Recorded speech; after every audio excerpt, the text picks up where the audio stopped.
తాకట్లో ఉన్న మీ బంగారాన్ని విడిపించి ఆ రోజు ఆన్లైన్ రేటుకి కొంటాం. Sharma gold company. ప్రస్తుతం నాతో పాటు ఉన్నారు తెలంగాణ విజయ డైరీ చైర్మన్ గుత్తా సుఖేందర్ రెడ్డి గారి అబ్బాయి గుత్తా అమిత్ రెడ్డి.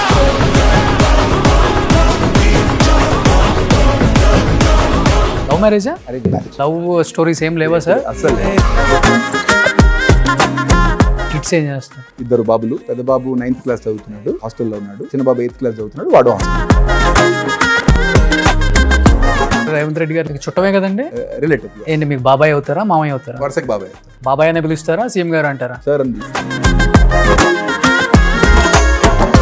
గుత్తా సుఖేందర్ రెడ్డి గారికి కేసీఆర్కి మధ్య మిత్ర సంబంధం అని చెప్పుకోవచ్చు. అలాంటి గుత్తా సుఖేందర్ రెడ్డి గారికి కూడా కేసీఆర్ గారు అపాయింట్మెంట్ ఇవ్వని స్టేజ్కి వెళ్ళిపోయారు. ఆయన అసలు బీఆర్ఎస్ భవన్లోకి కానీ లేకపోతే నా ఇంట్లోకి కానీ రానివ్వద్దు అనే సంకేతం కూడా వచ్చింది బయటికి. ఎందుకు అంత పెద్ద డిసిషన్ తీసుకున్నారు కేసీఆర్ గారు అంటే ఏమని చెప్తారు? కేసీఆర్ గారు రెండోసారి గెలిచిన తర్వాత ఆయనకున్న నాయకత్వ లక్షణాల్లో ఒకటి ఏంటంటే చుట్టూతో ఒక ప్రైవేట్ కోటరీ ఏర్పడింది. కవిత గారు చెప్పారు చుట్టూ కొంతమంది దెయ్యాలు వచ్చేసారు, అదేనా? సొంత కూతురే చెప్తుంది ఏదైతే ఉందో అది డెఫినెట్లీ ప్రజల ముందు ఉంది కాబట్టి కొత్తగా నేను దాని గురించి చెప్పవలసిన అవసరం లేదు. ఒకళ్ళిద్దరు పేర్లు చెప్తారా ఆ క్వార్టరీలో? జగదీష్ రెడ్డి గారు ఉన్నారు. ఈ రోజు కూడా మీరు గమనించండి, ఓడిపోయిన తర్వాత 2 సంవత్సరాలు అయింది, ఎక్కడన్నా బయట కేసీఆర్ గారు కనపడుతున్నారు. కాంగ్రెస్ పార్టీలో క్వార్టరీ లేదా? ఎటువంటి కోటరీ లేదు. రోహిన్ రెడ్డి లేడా? కురేషి లేడా? వేం నరేందర్ రెడ్డి లేడా?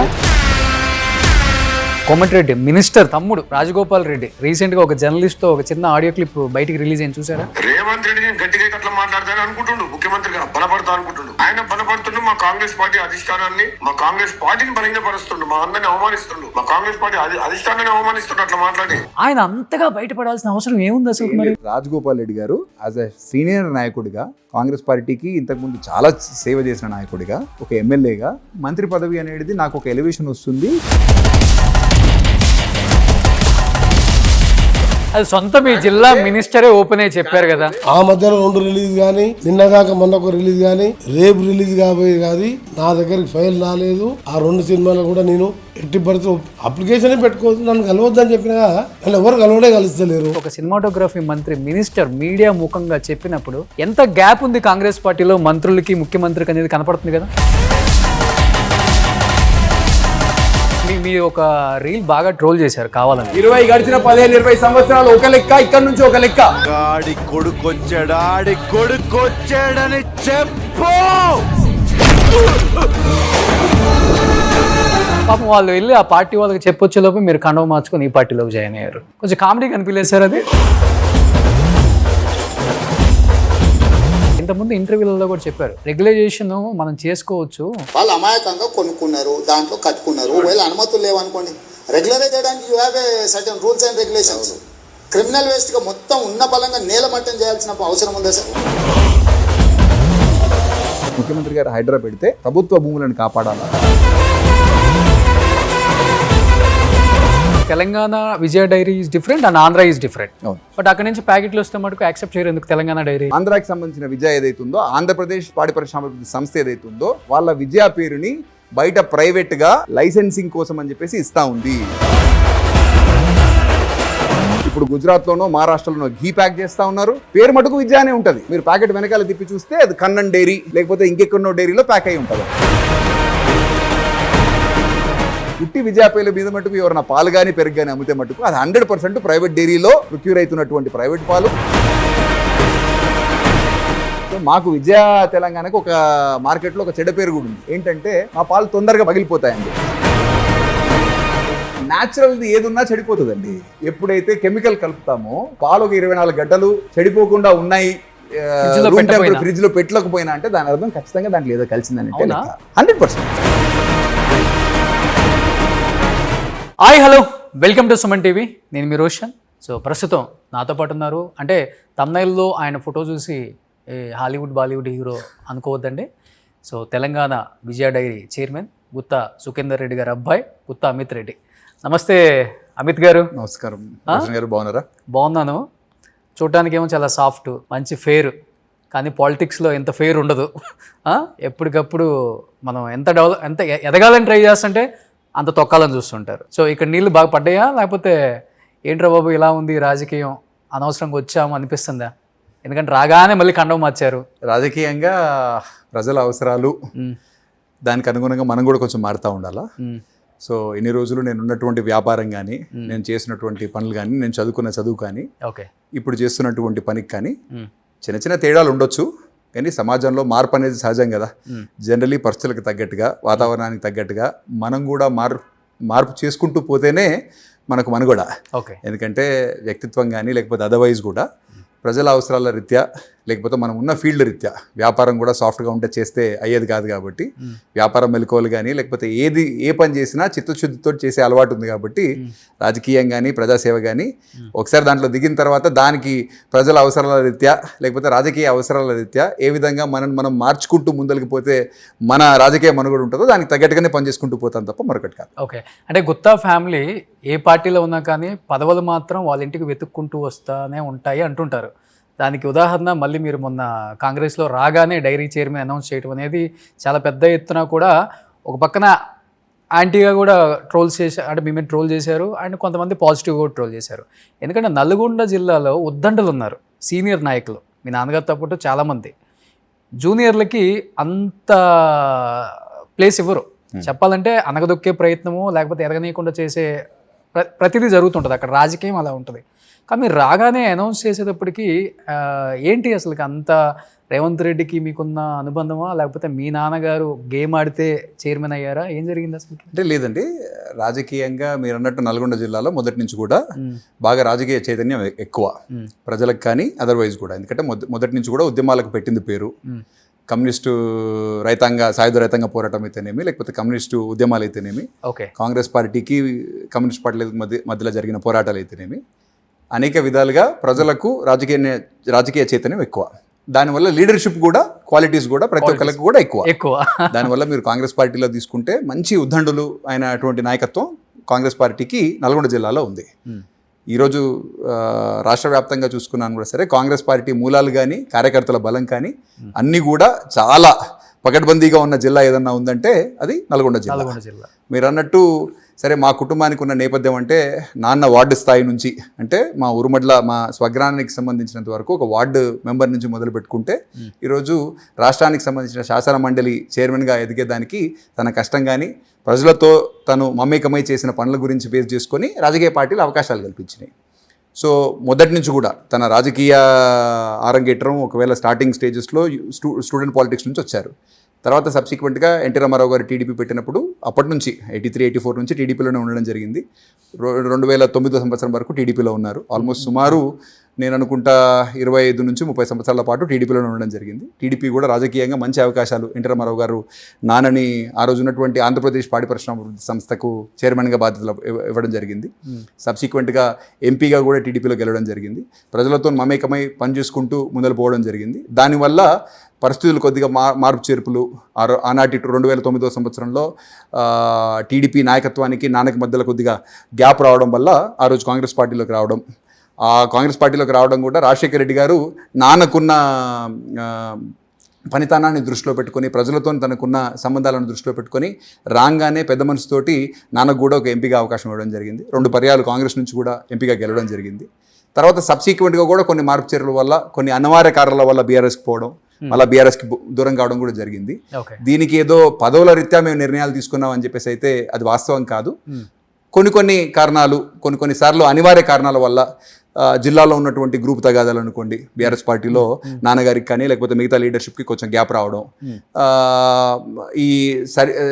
అక్కడ ఎంతో ఓపిక పట్టినా కూడా సరే మనము ఇమడలేకపోవడం అనేది జరిగింది. కాబట్టి కొన్ని సార్లు నిర్ణయాలు తీసుకోవడం అవసరం పడింది. ఇప్పుడు మీ నాన్నగారు శాసన మండలి చైర్మన్గా ఉన్నారు, మీరు అన్నారు ఒక మాట, బీఆర్ఎస్కి కూడా కొంచెం దూరంగా ఉన్నారని. అంటే అఫీషియల్గా కండవ కప్పుకోకపోయినా అన్అఫీషియల్గా కాంగ్రెస్ పార్టీలో ఉన్నట్టు క్లియర్గా మెసేజ్ ఇస్తున్నారు. నేను మటుకు వ్యక్తిగతంగా నేను కాంగ్రెస్ పార్టీలో ఉన్నాను. ఓకే, నాన్నగారు ఈరోజు ఒక రాజ్యాంగబద్ధమైన పదవిలో ఉన్నారు కాబట్టి ఆయన ఏ పార్టీకి సంబంధం లేకుండా ఆ రాజ్యాంగబద్ధ పదవిలో ఉన్నన్ని కాలం ఆయన ఏ పొలిటికల్ పొజిషన్లోనే ఉన్నారు కాబట్టి అదే పొజిషన్లో కంటిన్యూ అవుతారు తప్ప మరొకటి కాదు. నేను మటుకు పార్లమెంట్ ఎలక్షన్స్ కంటే ముందు కాంగ్రెస్లోకి రావడం జరిగింది ముఖ్యమంత్రి గారి నేతృత్వంలో. అదేవిధంగా మా జిల్లా మంత్రివర్యులు కోమటిరెడ్డి వెంకటరెడ్డి గారు కానీ లేకపోతే ఉత్తమన్న వాళ్ళ సారథ్యంలో పనిచేస్తూ ముఖ్యమంత్రి రేవంత్ రెడ్డి గారి నాయకత్వాన్ని బలపరుస్తూ వాళ్ళు ఏ బాధ్యత చెప్పినాను కూడా సరే, మా పీసీసీ అధ్యక్షులు మహేష్ గౌడ్ గారు పార్టీకి సంబంధించిన వరకు ఏ బాధ్యత చెప్పినాను కూడా నేను సిన్సియర్గా పనిచేస్తాననే చిత్తశుద్ధితో పనిచేస్తా ఉన్నా. నాకు కూడా పార్టీ అదే విధంగా అవకాశాలు కూడా కల్పిస్తాం. కేసీఆర్ గారి కన్నా కానీ ఒక 1 year 1.5 year గుత్తా సుఖేందర్ రెడ్డి గారే పెద్దోళ్ళు, అంతేనా? లేదండి, ఇద్దరి వయసు కూడా ఆల్మోస్ట్ సేమ్. నాన్న కొద్దిగా చిన్న. అంటే రాజకీయాల్లో ఫస్ట్ నుంచి చూస్తున్నారు నాన్నగారు, 40 సంవత్సరాలు రాజకీయం చూశారు. కేసీఆర్ గారిని అన్ని పార్టీలు అంటే టీఆర్ఎస్ పెట్టిన దగ్గర నుంచి లేకపోతే తెలంగాణ ఉద్యమం నుంచి అధికారంలోకి వచ్చిన 2 terms కూడా చూశారు. అంటే గుత్తా సుఖేందర్ రెడ్డి గారికి కేసీఆర్కి మధ్య మిత్ర సంబంధం అని చెప్పుకోవచ్చు. అలాంటి గుత్తా సుఖేందర్ రెడ్డి గారికి కూడా కేసీఆర్ గారు అపాయింట్మెంట్ ఇవ్వని స్టేజ్కి వెళ్ళిపోయారు. అంటే కేసీఆర్ అంటే గుత్తా సుఖేందర్ రెడ్డి గారిని అసలుకి ఫుల్గా రిజెక్ట్ చేసింది పార్టీ కూడా. ఆయన కలవద్దు, ఆయనకు అపాయింట్మెంట్ ఇవ్వద్దు, ఆయన అసలు బీఆర్ఎస్ భవన్లోకి కానీ లేకపోతే నా ఇంట్లోకి కానీ రానివ్వద్దు అనే సంకేతం కూడా వచ్చింది బయటికి.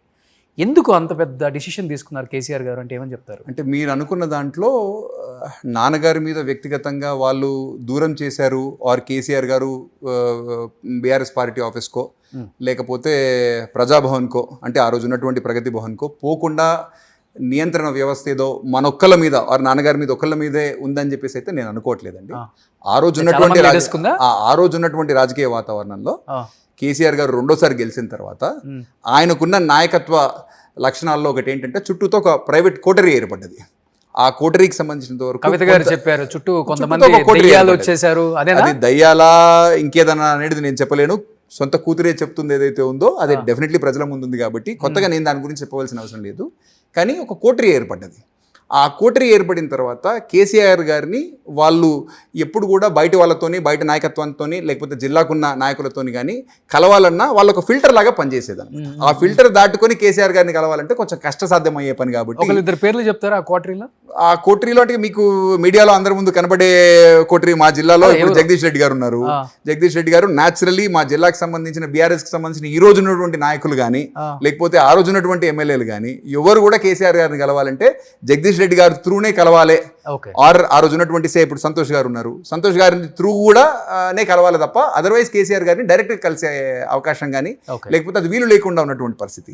ఇట్లా రాష్ట్ర వ్యాప్తంగా అన్ని జిల్లాలకు సంబంధించిన ఎమ్మెల్యేలకు కానీ ఒక ఈ కోటరీని దాటుకొని ఆయన దగ్గరికి పోవాలంటే ఆర్ కార్యకర్తలకు కానీ జిల్లా మండల స్థాయి నాయకులకు కూడా ఎవరిని కూడా కేసీఆర్ కలిసే ఆస్కారం కానీ, ఎందుకంటే మనం కూడా మీడియాలో చాలా సార్లు చూస్తున్నాం. మీ నాన్న లాంటి సీనియర్ నాయకులకు కూడా ఈ పరిస్థితి వచ్చింది 100%. ఇప్పుడు ఎందుకు ఈటల రాజేందర్ గారు ఉన్నారు, తను కూడా ఏం చెప్పారు, మంత్రివర్గంలో ఉన్నటువంటి సహచరులకు కూడా ఒకనొకసారి నేను కూడా గమనించాను. అంటే పర్సనల్గా నేను చూడలేకపోవచ్చు. ఆనాటి హోంమంత్రి మహమూద్ అలీ గారు కానీ ఈటల రాజేందర్ గారు కానీ ఇట్లా పెద్ద పెద్ద మహానాయకులు ఎవరైతే ఈ బీఆర్ఎస్ పార్టీకి సంబంధించినంత వరకు మేము ఒక ఫౌండర్స్ ఈ జెండా మోసిన వాళ్ళం, ఈ పార్టీని పెట్టడంలో మా ఫౌండేషన్ నుంచి మేము ఉన్నామని చెప్పుకునేటటువంటి వాళ్ళు కూడా కేసీఆర్ గారిని కలవాలంటే వాళ్ళు కలవలేకపోయే పరిస్థితి ఉంది. కాబట్టి నాన్న కూడా దాంట్లో ఒక మెంబరే తప్ప అదర్వైజ్ అయితే ఇంకోటి అయితే కాదు. కాబట్టి ఇదేదో వ్యక్తిగతంగా తన మీద ఏదో కక్షపూరితంగా వ్యవహరించారని చెప్పేసి నేనైతే అనుకోను. బట్ ఆ కోటరీ అట్లా ఏర్పడ్డది. ఆ కోటరీని దాటి ఎవరు కూడా ముందలు పోయే పరిస్థితి లేదు కాబట్టి అది సాధారణంగా జరిగిన అంశం. అంటే నాన్నగారు బాధపడ్డారా ఇంపార్టెన్స్ ఇవ్వట్లేదు పార్టీలో?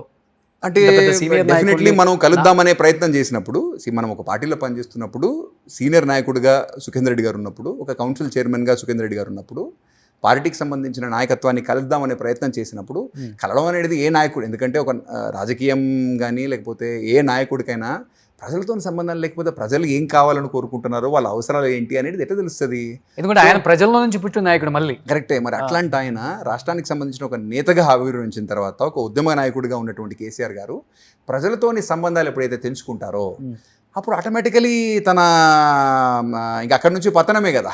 సో అందుకే బీఆర్ఎస్ పరిస్థితి ఈరోజు అట్లా ఉందన్నమాట. ఈ రోజు కూడా మీరు గమనించండి, ఓడిపోయిన తర్వాత 2 సంవత్సరాలు అయింది, ఎక్కడన్నా బయట కేసీఆర్ గారు కనపడుతున్నారు, ఏదన్నా కావచ్చు. ఇంకా కూడా తను బీఆర్ఎస్ పార్టీకి సంబంధించిన ప్రతిపక్ష నేత అసెంబ్లీలో, మరి ప్రతిపక్ష నేతగా ఏమైనా బాధ్యతలు నిర్వర్తిస్తున్నారా? ఈ రోజు కూడా ప్రజలకు అందుబాటులో ఉంటున్నారా లేదా అనేది ప్రజలకు తెలుసు. మీరు కూడా ఒకసారి ఆలోచన చేయండి. కానీ మీరు కూడా ఆ కండవా కప్పుకొని వచ్చారు కదా. నిజంగా వాస్తవాలు చెప్పండి కొన్ని 100%. ఆ కుటుంబంతో మీకు మంచి సాన్నిహిత్యం ఉంది. ఇంచుమించు కేటీఆర్ గారు మీరు మీ ఏజ్ గ్రూప్స్ కి బాగా షింక్ అయి ఉంటారు, బాగా జెల్ అయి ఉంటారు కూడా.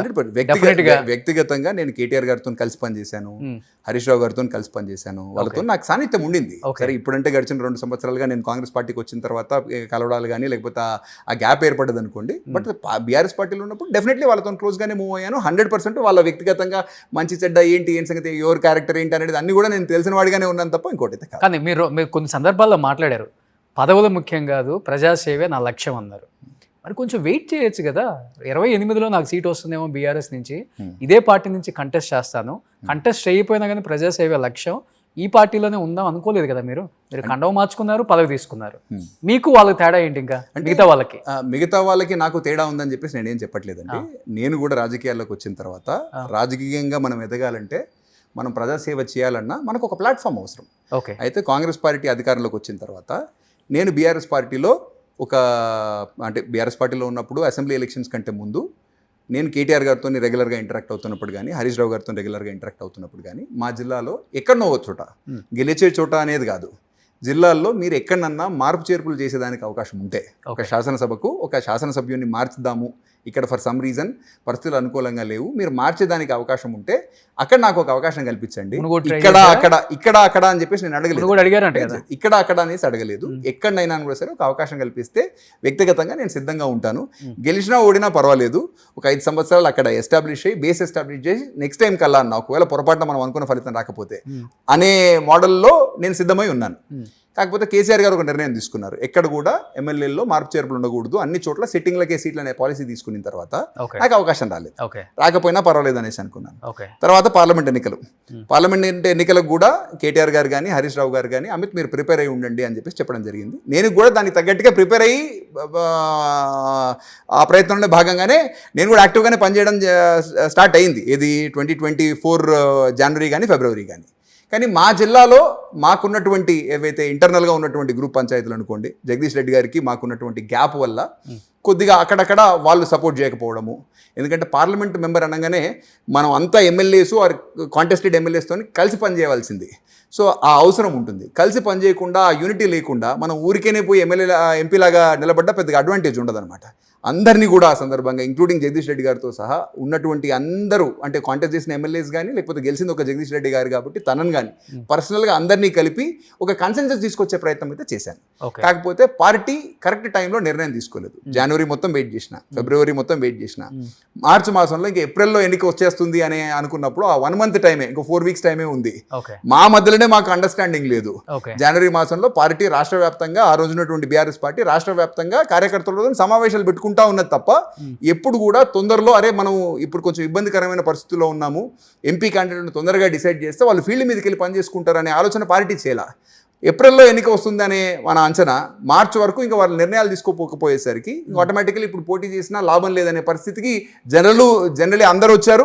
సిట్టింగ్ ఎంపీస్ కూడా, ఆ రోజు ఉన్నటువంటి సిట్టింగ్ ఎంపీస్ కూడా మేము పోటీలో ఉండము అనే పరిస్థితి వచ్చినప్పుడు న్యాచురల్గా మేము కూడా ఆలోచన చేసి ఇంకా తప్పదు అనే పరిస్థితిలో నేను కూడా పార్టీకి రాజీనామా వచ్చాను. సీనియర్ నాయకులు ఎవరైతే ఉన్నారో మీరు చెప్పిన పేర్లు, సోకాల్డ్ జగదీష్ రెడ్డి గారు కావచ్చు, ఎవరైనా కావచ్చు, ఒక యంగ్ ఫిల్లర్, మీరు 40లో ఉన్నారు, ఇంకొక 30 years రాజకీయం చేయాలి. డెఫినెట్గా ఫాదర్ లెగసీ అనుకోండి, లేకపోతే ఇంకేదైనా అనుకోండి, డబ్బు ఉంది, డెఫినెట్గా రాజకీయాల్లోనే ఉండాలి, లేకపోతే డబ్బు సంపాదించిందని కాపాడుకోవడానికి కూడా రాజకీయాల్లోనే ఉండాలి, ఇది రాజకీయ వారసత్వం, పేరు పెడతారు మీరు. బట్ ఇతను వస్తే డెఫినెట్గా మనతో పాటు కలిసి 30 సంవత్సరాలు ట్రావెల్ చేస్తాడు, మనం సపోర్ట్ చేద్దాం అనుకుంటారు ఏ యంగ్ ఫెలోకైనా కానీ. ఎందుకు మీరు రాజకీయాల్లోకి వస్తాను అంటే, అతనికి సీట్ ఇస్తే మేము సపోర్ట్ చేయం, సొంత పార్టీయే ఓడగొడతాం అనే స్థాయికి వెళ్ళిపోయారంటే, మీరు ఏ రేంజ్లో వాళ్ళకి విలన్లా కనిపించారు, లేకపోతే విలనిజం ఏమన్నా అంటే ఏమన్నా చేయగలిగారా, చేశారా, ఏం జరిగింది సార్? అంటే ఏం లేదండి, ఆ రోజు ఉన్నటువంటి రాజకీయ వాతావరణంలో 2016 సంవత్సరంలో నాన్న కాంగ్రెస్ పార్టీ నుంచి బీఆర్ఎస్లోకి రావడం జరిగింది. వచ్చినప్పుడు న్యాచురల్లీ ఏంటంటే, మీరు వయసు రీత్యా చూసినా, అనుభవం రీత్యా చూసినా, నాన్నకు జిల్లాలో మంచి గుర్తింపు పట్టుంది, ప్రజలతో సంబంధాలు ఉన్నాయి. ఆనాటి ముఖ్యమంత్రి కేసీఆర్ గారు క్యాబినెట్లో సుఖేందర్ రెడ్డి గారిని తీసుకోవాలనే ఆలోచనతో ఉన్న విషయం మటుకు వాస్తవం. నాన్నగారితో కూడా చర్చించడం జరిగింది. కాకపోతే జిల్లాలో అప్పటికే జగదీష్ రెడ్డి గారు మంత్రిగా ఉన్నారు. ఉన్నప్పుడు న్యాచురల్లీ తనకు కూడా ఎంతో కొంచెం అభద్రతా భావం అయితే ఉంటుంది కదా. ఇంకొక అంటే మీరు వస్తే ఏముంటుంది? నేను మీరు అంత రెబల్ కూడా కాదు కదా, చాలా సాఫ్ట్. ఇక్కడ గ్యాప్ ఏంటంటే సుఖేందర్ రెడ్డి గారికి జగదీష్ రెడ్డి గారికి మధ్యలో ఉన్న గ్యాపే తప్ప వ్యక్తిగతంగా నేను మా జిల్లాకు సంబంధించిన అందరి నాయకులతోటి వ్యక్తిగతంగా నేను బాగానే జెల్ అయ్యేవాడిని. కాకపోతే నాన్నకు మటుకు కొంచెం జగదీష్ రెడ్డి గారితో ఈ అభద్రతా భావం వల్ల ఇప్పుడు ఏముంటుంది, వన్ అప్మెన్షిప్ అంటారు కదా పాలిటిక్స్లో, ఎప్పుడు కూడా నాయకత్వం పోరాట పట్టణంతో పనిచేస్తూ ఉంటారు. ఆయన నాయకత్వం సడలకుండా ఆయన మంత్రిగా మనకు అవకాశం రావాలని చెప్పేసి మన ప్రయత్నం రెండు కూడా ఉండడంతో న్యాచురల్లీ గ్యాప్ ఏర్పడ్డది. జగదీష్ రెడ్డి గారు ఉద్యమం నుంచి వచ్చారు కాబట్టి 2014లో ఆయన మొదటిసారి మన ఎమ్మెల్యేగా గెలిచారు, మంత్రి అయ్యారు. సుఖేందర్ రెడ్డి గారు మటుకు 1983 నుంచి రాజకీయాల్లో ఉన్నారు. తన రాజకీయ అనుభవం ముందు జగదీష్ రెడ్డి గారి అనుభవం పెద్దది కాదు కాబట్టి ఆయన కూడా కొంచెం ఇన్సెక్యూర్గా ఫీల్ అయ్యి ఉండొచ్చు. దానివల్ల కొంచెం పొరపచ్చాలు ఏర్పడ్డాయి. ఆ ప్రభావం ఎంతో కొంచెం నా మీద, ఎందుకంటే సుఖేందర్ రెడ్డి గారికి వారసుడిగా నేను కూడా ఎంటర్ అవుతున్నప్పుడు దాని బరువు కానీ బాధ్యత కానీ ఏదైనా కూడా సరే నేను భరించాలి కాబట్టి అది ఎంతో కొంచెం లోటు నా మీద కూడా పడింది. ఇంకొకటి మాటగారి సబ్జెక్ట్ మీద అవగాహన ఉంది. So communication, English, Hindi, Telugu అన్నీ మాట్లాడగలడు. డెఫినెట్గా ఇలాంటి వ్యక్తి పార్లమెంట్లో ఉన్నా లేకపోతే మన మంత్రివర్గంలో ఉన్నా కానీ మనకు ప్లస్ అవుతుంది. నాకున్న లక్షణాలను చూసి అనే దానికంటే కూడా, ఎందుకంటే మీరు ఇప్పుడు చెప్పినటువంటి అన్ని లక్షణాలు కానీ ఇవన్నీ ప్రజాక్షేత్రంలో నేను ముందరకు వచ్చిన తర్వాత ప్రజలు నాకు ఒకసారి బాధ్యత చెప్పిన తర్వాత బయటకు వస్తాయి తప్ప ఆ రోజు ఉన్నటువంటి సిచ్యువేషన్లో నన్ను చూసి అభద్రతా భావం జగదీష్ రెడ్డి గారికి మా జిల్లాలో ఇంకెవరకు ఉంటుందని నేను అనుకోవట్లేదు. డెఫినెట్లీ కేటీఆర్ కానీ హరీష్ రావు గారికి కానీ అమిత్ కొద్దిగా రీజనబుల్ పర్సన్, రేపటినాడు భవిష్యత్తులో ఒక మంచి నాయకుడిగా ఎదిగే లక్షణాలు అమిత్కు ఉన్నాయనే ఆలోచన వాళ్ళకు ఉండొచ్చు. న్యాచురల్లీ జగదీష్ రెడ్డి గారికి నాన్నతో ఉన్న గ్యాప్ రీత్యా ఆయన దాన్ని డిస్కరేజ్ చేసే ప్రయత్నం, ఆయనకి ఇంటర్నల్గా ఏమన్నా ఉంటుంది తప్ప వ్యక్తిగతంగా ఆయన నాతోని కానీ నేను ఆయనతో కానీ పెద్దగా ఎప్పుడు కూడా ఏదో ఎదురుబడి విమర్శించుకోవడం కానీ అట్లాంటి వ్యక్తిగతంగా భేదాభిప్రాయాలు మటుకు ఇప్పుడు చెప్పాలంటే మీరు కొంచెం సాఫ్ట్గా ఉంటారు కానీ మైక్ పట్టుకుంటే అన్ని మాస్ డైలాగ్లే చెప్తారు కదా గట్టిగా. మీరు ఒక రీల్ బాగా ట్రోల్ చేశారు కావాలని, ఎందుకంటే 20 ఏళ్ళు ఒక లెక్క, ఇప్పుడు ఒక లెక్క, చెప్పండి రా వాడి కొడుకు వచ్చాడని అని చెప్పారు. పాపం వాళ్ళు వెళ్ళి ఆ పార్టీ వాళ్ళకి చెప్పొచ్చేలోపు మీరు కండవ మార్చుకొని ఈ పార్టీలోకి జాయిన్ అయ్యారు. కొంచెం కామెడీ కనిపించలేదు సార్? లేదు, మీరు చెప్తున్న ఇదేదైతే ఉందో మా గ్రామానికి సంబంధించిన సర్పంచ్ ఎలక్షన్స్ జరుగుతున్నప్పుడు, ఏ పార్టీ అయినా జరుగుతున్నప్పుడు అప్పుడు మాట్లాడిన మాటే తప్ప బీఆర్ఎస్లో ఉన్నప్పుడు కానీ నేను కాంగ్రెస్లో జాయిన్ అప్పుడు కానీ, ఎందుకంటే మనం ఏదన్నా ఒక పార్టీ మారుతున్నప్పుడు అప్పటికప్పుడు పార్టీ మారుతున్నాం కాబట్టి పాత పార్టీకి సంబంధించిన నాయకులను లేకపోతే ఇంకెవరినో విమర్శించి రావాలి రెచ్చగొట్టే ప్రయత్నం అయితే నాది కాదు. ఎందుకంటే మనం రాజకీయంగా ఎదగాలని ప్రజాసేవ చేయాలనే ఆలోచనతో ఉన్నప్పుడు మనకు పార్టీ అనేది ఒక ఫౌండేషన్, అదొక ప్లాట్ఫామ్. ఆ ప్లాట్ఫామ్ మీద నుంచి మనం నిలబడి పార్టీ ఇచ్చే అవకాశాలను ఉపయోగించుకొని ప్రజలకు సేవ చేయాలనే ఆలోచన, ఆ ప్రయత్నంలో భాగంగా ఆ పార్టీ కొన్ని అవకాశాలు నాన్నకి ఇచ్చింది, నాకు కూడా ఇచ్చేదానికి ప్రయత్నం అయితే జరిగింది. ఫర్ వాట్ ఎవర్ రీజన్ అది వర్కౌట్ కాలేదు. కాకపోతే ఈరోజు నాకు కాంగ్రెస్ పార్టీ ఇచ్చిన అవకాశాన్ని ఖచ్చితంగా సద్వినియోగం చేసుకుంటాను. పార్టీ ఎటువంటి అవకాశం ఇచ్చినా కూడా సరే ముఖ్యమంత్రి రేవంత్ రెడ్డి గారి నాయకత్వంలో నేను పార్టీలో రాగానే మాకు అంటే మీకు కూడా తెలియాలి కాబట్టి డైరీ రంగంతో మా కుటుంబానికి విస్తృత అనుభవం ఉంది. అంటే చాలా రోజులుగా 1992 సంవత్సరంలో తను మా జిల్లాకి సంబంధించిన పాల సంఘానికి, అంటే మా ఊరికి సంబంధించిన పాల సంఘానికి సంబంధించిన చైర్మన్గా, అదేవిధంగా నార్మల్ రంగారెడ్డి యూనియన్కి, నల్గొండ రంగారెడ్డి యూనియన్కి తను చైర్మన్గా ఎన్నికై తర్వాత ఎన్టీ రామారావు గారి నాయకత్వంలో ఉన్నటువంటి ఆ రోజు ఉన్నటువంటి టీడీపీ పార్టీ మా నాన్నగారికి స్టేట్ ఫెడరేషన్ చైర్మన్గా, అంటే రాష్ట్రానికి సంబంధించిన ఉమ్మడి రాష్ట్రానికి సంబంధించిన పాడి పరిశ్రమాభివృద్ధి సంస్థ సమాఖ్య చైర్మన్గా కూడా ఆయనకు అవకాశం కల్పించిందండి. తను ఎంపీగా ఎలక్ట్ అయ్యేంత వరకు ఒక 7 సంవత్సరాల పాటు నేషనల్ డైరీ డెవలప్మెంట్ బోర్డు డైరెక్టర్గా కూడా ఆయన పనిచేశారు. సో డైరీ రంగంతో మాకున్న విస్తృతమైన అనుబంధం కానీ మాకున్న ఎక్స్పీరియన్స్ని దృష్టిలో పెట్టుకొని నన్ను 2024 సెప్టెంబర్లో ముఖ్యమంత్రి గారు ఆ రోజు ఉన్నటువంటి తెలంగాణ పాడి పరిశ్రమ అభివృద్ధి సంస్థ ప్రతి నెల సుమారు 10 నుంచి 12 కోట్ల నష్టంతో ఎదురుతుంది. అట్లాంటి సిచ్యువేషన్లో ఒకవేళ సుఖేందర్ రెడ్డి గారి కుటుంబానికి, ఎందుకంటే పాడి రంగానికి మాకున్న ఎక్స్పీరియన్స్ని దృష్టిలో పెట్టుకొని ఒకవేళ అమిత్కి ఒక యువకుడికి అవకాశం ఇస్తే కుటుంబానికి ఎట్లాగూ సహకార రంగంతో కానీ పాడి పరిశ్రమాభివృద్ధి సంస్థతోని కానీ ఉన్న అనుబంధాన్ని లేకపోతే ఉన్న ఎక్స్పీరియన్స్ని అనుభవాన్ని దృష్టిలో పెట్టుకుంటే కొంచెం బెటర్గా చేయగలుగుతారేమో, పరిస్థితి ఇంప్రూవ్ చేయగలుగుతారేమో అనే ఆలోచనతోటి ఆ రోజు ఉన్నటువంటి పరిస్థితులలో ఆ రోజు ముఖ్యమంత్రి గారి దగ్గరనే పాడి పరిశ్రమాభివృద్ధి శాఖ కూడా ఉంది కాబట్టి ఆయన ఒక నిర్ణయం తీసుకొని మా పార్టీ నాకు ఒక అవకాశం కల్పించింది చైర్మన్గా. నేను చైర్మన్గా జాయిన్ అయిన తర్వాత గడిచిన ఒక సంవత్సరాల కాలంలో సంస్థకు సంబంధించిన రైతాంగం, ఇందాక మీరు వచ్చే కంటే ముందు కూడా రైతులతోనే ఒక మీటింగ్ అవుతూ ఉండింది. సో ఈ సంస్థ రైతులకు సంబంధించిన అందరిది. దీంట్లో ఎట్లా ఇప్పుడు ఈ నష్టాలు వస్తున్నాయి, దీనికి ఎట్లా బయటపడాలనే తాపత్రయంతో సిన్సియర్గా పనిచేస్తూ ఉన్నా. ఆల్మోస్ట్ ఆపరేషనల్ బ్రేక్ ఈవెన్కి రావడం జరిగింది. బట్ మీ జిల్లా నాయకులు సపోర్ట్ ఉందా గట్టిగా మీకు? అందరి సపోర్ట్. ఎందుకంటే గుత్తా వర్సెస్ కోమటిరెడ్డి అంటే పచ్చగడ్డి వేస్తే బగ్గుమంటుంది, అలా ఉంటుంది రాజకీయం. అలాంటిది కోమటిరెడ్డి వెంకటరెడ్డి మీ ఇంటికి వచ్చి మరీ పార్టీలో జాయిన్ అవ్వమని చెప్పి ఆహ్వానం ఇచ్చి రేవంత్ రెడ్డి గారి సమక్షంలో మీరు కండవ కప్పుకున్నారు. కరెక్ట్. బట్ ఆ సపోర్ట్ ఉందా?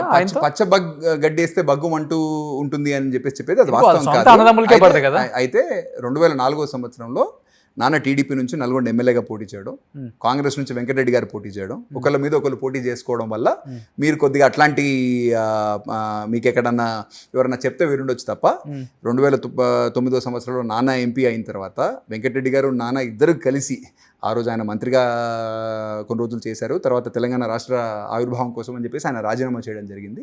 చాలా అన్యోన్యంగా ఇద్దరు కూడా బ్రదర్స్ లాగానే కలిసి పనిచేశారు తప్ప ఎప్పుడు కూడా మళ్ళీ ఆ గ్యాప్ అయితే ఎప్పుడు రాలా.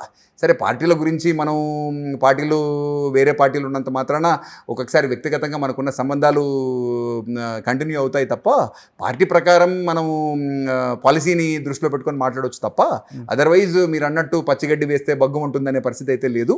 అయితే నేను కాంగ్రెస్ పార్టీకు రావాలనే ఆలోచన చేసిన రోజున మటుకు పెద్దలు వెంకటరెడ్డి గారు నన్ను ఆహ్వానించిన తర్వాత ముఖ్యమంత్రి రేవంత్ రెడ్డి గారు తన ఆశీర్వాదంతో మా జిల్లాకు సంబంధించిన అందరి నాయకులతోటి, ఎందుకంటే ఇంతకుముందు కాంగ్రెస్ కుటుంబమే కదా, కాంగ్రెస్తో పాటే నాన్నకు జిల్లాకు సంబంధించిన నాయకులు, కాంగ్రెస్ పార్టీ కార్యకర్తలు నాన్నను 2 సార్లు ఓటేసి ఎంపీగా గెలిపించడం జరిగింది.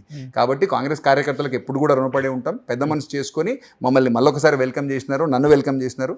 నేను అదే సిన్సియారిటీతో కమిట్మెంట్తో పనిచేస్తాను తప్ప మరొకటి కాదు. ఎవరితో బాగుంటారు మీరు? కోమటిరెడ్డి వెంకటరెడ్డి గారితో బాగుంటారా, రాజగోపాల్ రెడ్డి గారితో? జిల్లాకు సంబంధించిన అందరి నాయకులతోటి, కోమటిరెడ్డి బ్రదర్స్తోని కానీ, లేకపోతే జానారెడ్డి అంకుల్తోని కానీ, లేకపోతే మా ఎంపీ గారు రఘువీర్ గారితో కానీ, చామల కిరణ్ గారితో కానీ, అందరి ఎమ్మెల్యేస్ తోటి కూడా నాకు మంచి సోదరభావంతో ఉన్నటువంటి సత్సంబాలు ఉన్నాయి తప్ప ఎవరితో కూడా వ్యక్తిగతంగా నాకు వైరం లేదు.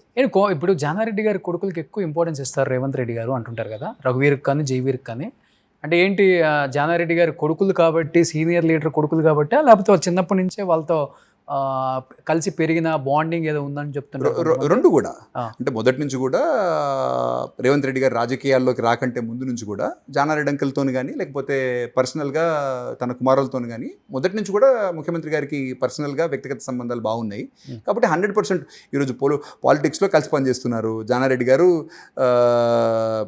సీనియర్ నాయకులు కాబట్టి ఆయన డైరెక్షన్లో ఆయన సూచనలు సలహాలు తీసుకుంటూ రేవంత్ రెడ్డి గారు కూడా మంచి పాలన అందిస్తూ ఉన్నారు.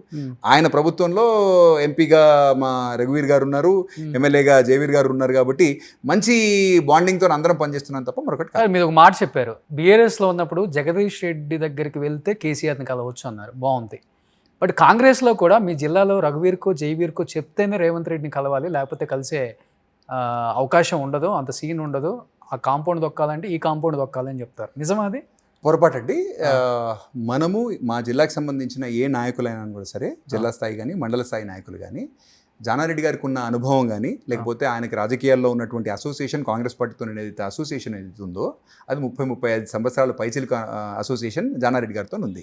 కాబట్టి జానారెడ్డి గారు ఈరోజు అన్ని అసెంబ్లీ సెగ్మెంట్స్లో మండల స్థాయిలో ఉన్నటువంటి చాలామంది కార్యకర్తల దగ్గర నుంచి ఊరూరా పేరు పెట్టి పిలిచే సీనియారిటీ ఆయనకు ఉంది. కాబట్టి నాయకులందరూ కూడా జానారెడ్డి గారిని కానీ, లేకపోతే ఆయనకున్న కుటుంబానితో కానీ అందరికీ పరిచయాలు ఉంటాయి. కాబట్టి ఆ ఇంటికి పోతుండొచ్చు, వాళ్ళతో ఏమన్నా పనులు కానీ ఏమన్నా మంచి చెడ్డ మాట్లాడడానికి ప్రయత్నం చేయడంలో తప్పు లేదు. కాకపోతే వాళ్ళ త్రూనే, అంటే ఖచ్చితంగా జానారెడ్డి గారినో లేకపోతే రఘువీర్ గారినో కలిసిన తర్వాతనే వాళ్ళ త్రూనే ముఖ్యమంత్రి గారిని కలవాలి, ఎమ్మెల్యేస్ కూడా కలవాలనే పరిస్థితి అవుతుందో అది వాస్తవం కాదు. అంటే ఈ పార్టీలో ఉన్నారు కాబట్టి పార్టీలో క్వార్టరీ లేదు, బీఆర్ఎస్ పార్టీలో మాత్రం కేసీఆర్ చుట్టూ క్వార్టరీ ఉందని చెప్తారు. 100%. ఈ రోజు కూడా నేను ఒకటి మీకు పార్టీలో క్వార్టరీ లేదు, ఎటువంటి క్వార్టరీ లేదు. ఎమ్మెల్యేలు కానీ రోహిణ్ రెడ్డి లేడా,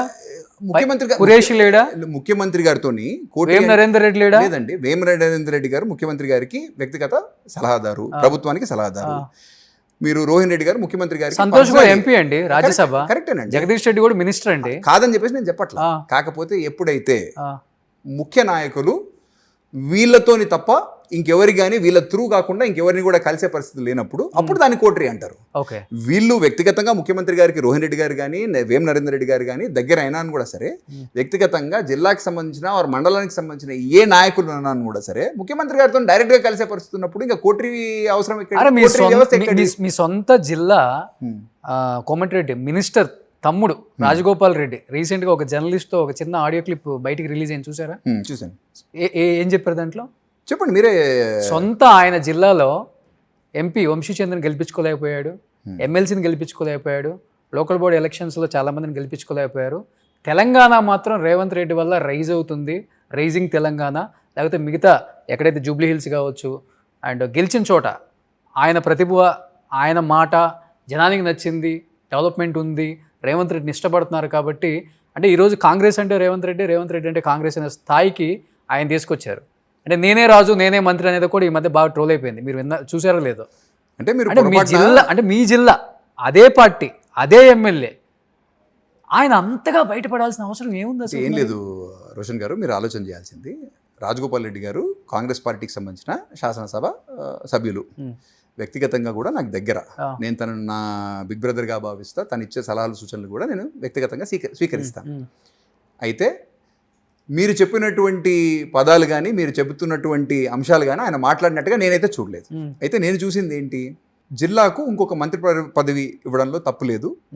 నేను కూడా పార్టీ కోసం పనిచేశాను. ఖమ్మం జిల్లాకు 3 ఇచ్చారు. నేను కూడా పార్టీ కోసం పనిచేశాను. ఆయన ఇప్పుడు శాసనసభ సభ్యుడిగా ఎవరికైనా కూడా సరే ఆశించడంలో తప్పలేదు కదా. మంత్రివర్గంలో ఒక స్థానం కనుక ఒకవేళ జిల్లాకి దొరికితే జిల్లాకి ఇంకో కొంచెం మంచి చేసేదానికి ఆస్కారం ఉంటుంది.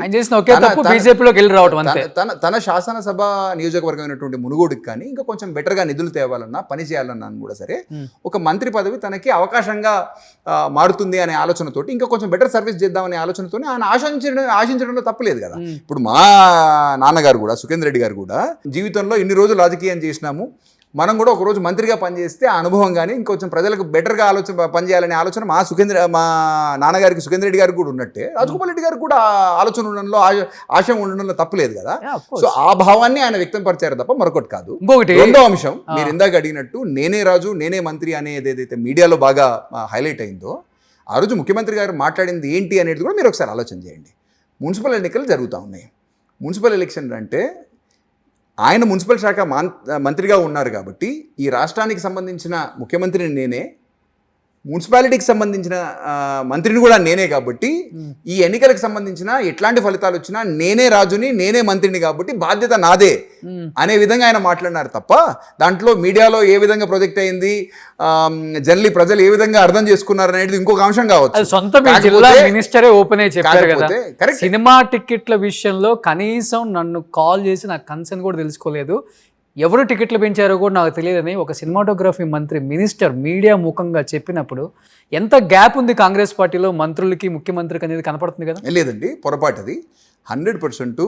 మీరు ఒకసారి ఆలోచన చేయండి, జూబ్లీ హిల్స్ అసెంబ్లీ ఎన్నిక జరిగింది, అన్ని జిల్లాలకు రాష్ట్ర వ్యాప్తంగా ఉన్నటువంటి మంత్రులు కానీ ఎమ్మెల్యేలు కానీ మేమంతా జాగ్రత్తగా కోఆర్డినేట్ చేసుకొని ఆ ఎలక్షన్స్లో మంచి ఫలితాన్ని సాధించాం.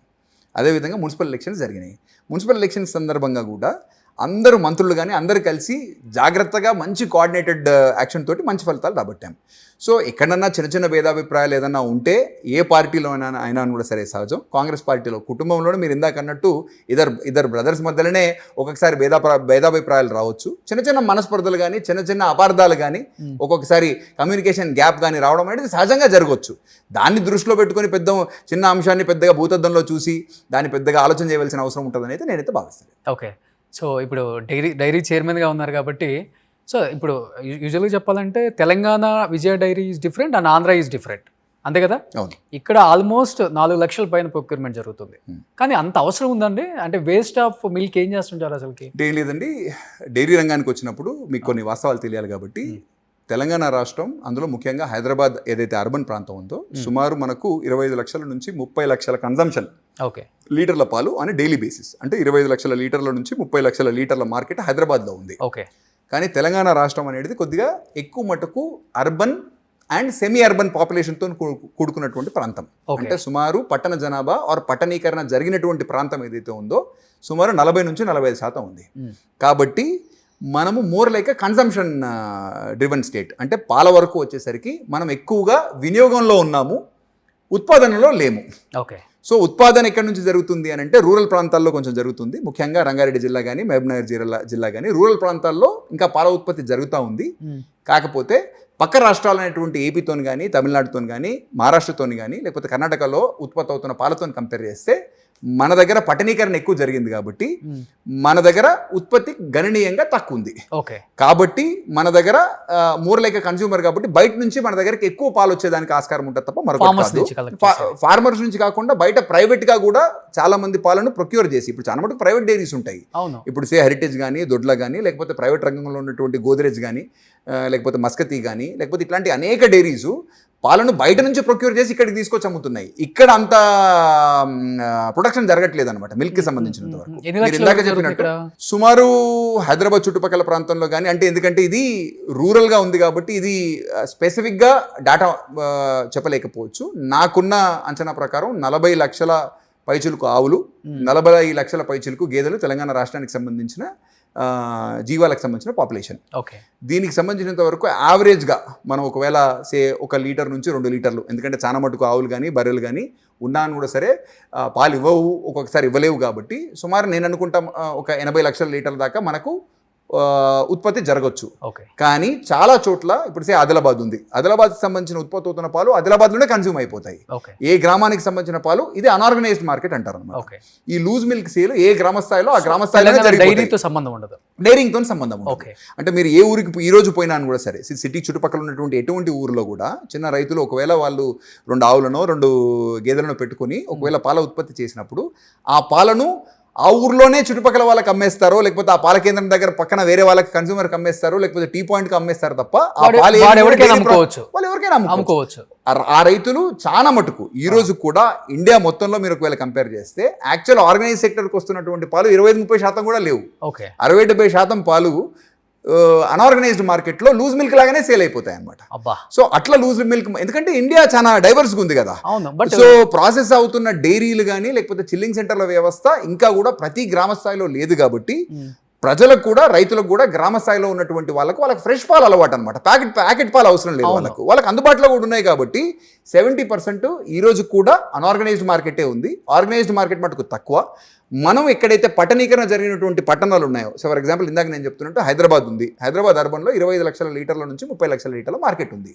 మన మార్కెట్కి అనుగుణంగా ప్రైవేట్ డైరీలు అయితేనేమి, గవర్నమెంట్ డైరీలు అయితేనేమి, కోఆపరేటివ్ రంగంలో ఉన్నటువంటి డైరీలు అయితేనేమి, మనం అందరం కలిసి ఈ డైరీలు అన్నీ కలిపి ఈ 20 లక్షల డిమాండ్ అనేది మనం మీట్ అవుతా ఉన్నాం. 25 నుంచి 30 లక్షలు. ఇందులో కూడా సుమారు 5-6 లక్షల లీటర్ల పాలు అన్ఆర్గనైజ్డ్.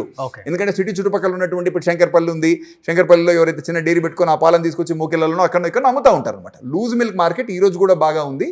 ఇందులో మీరు చెప్పినట్టు తెలంగాణ మిల్క్ ఏం చేస్తారండి హైదరాబాద్ ఇప్పుడు ఈ రోజు మీరు మాట్లాడుతున్నారు కాబట్టి మనం ఫిబ్రవరి మాసంలో సుమారు మన సేల్స్ ఈ రోజు 3.5 లక్షల లీటర్ల దాకా సేల్ ఉంది ఈ రోజు. మాకు రైతుల నుంచి మేము ప్రొక్యూర్ చేయగలుగుతుంది మటుకు 2,70,000 నుంచి 2,80,000 లీటర్లే మేము ప్రొక్యూర్ చేయగలుగుతున్నాం. ఎందుకు అంటే లీన్ సీజన్లో ఎంటర్ అయినాం.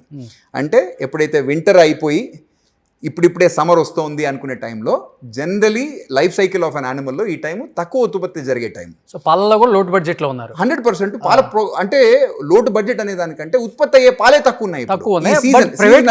ప్రైవేట్ కంపెనీలో ప్రొక్యూర్ చేయగలుగుతున్నాయి లేదు పక్కన రాష్ట్రాల్లో కానీ మేము కానీ. ఇప్పుడు మాకు రైతుల నుంచి ఉత్పత్తి అవుతున్నదంత వరకు మేము కొంటా ఉంటాం.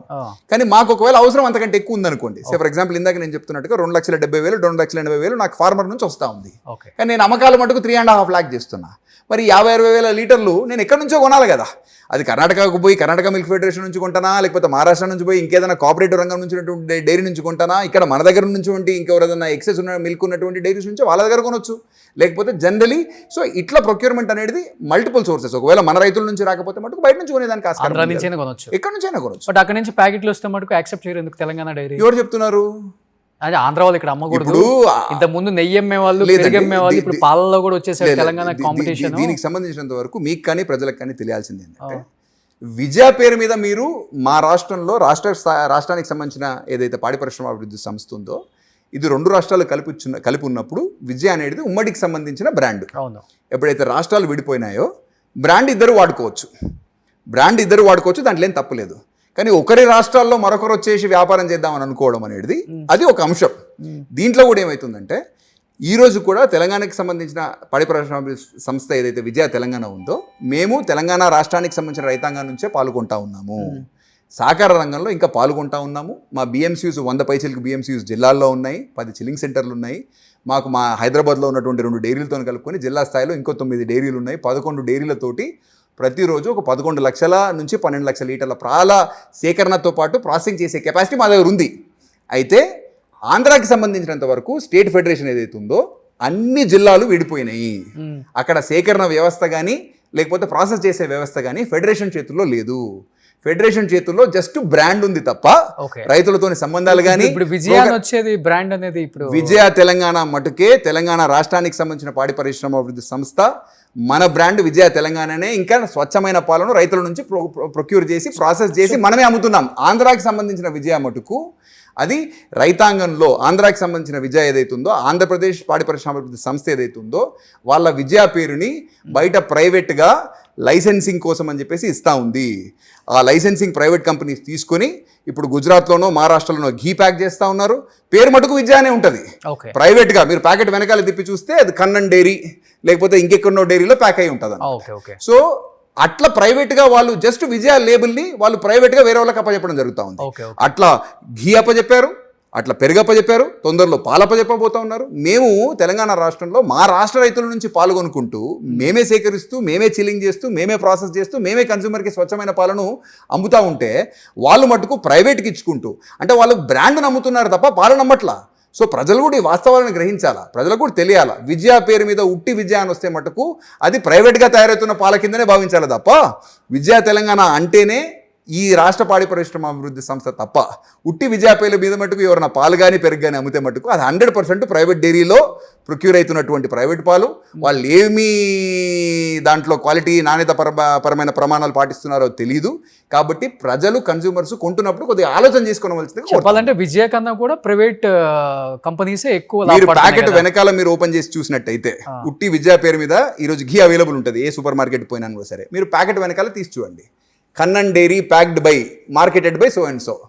అంటే వీళ్ళు విజయ అనే బ్రాండ్ని బయట ప్రైవేట్ కంపెనీస్కి లైసెన్స్ ఇస్తే వాడు లాభం కోసం పనిచేస్తాడు కదా.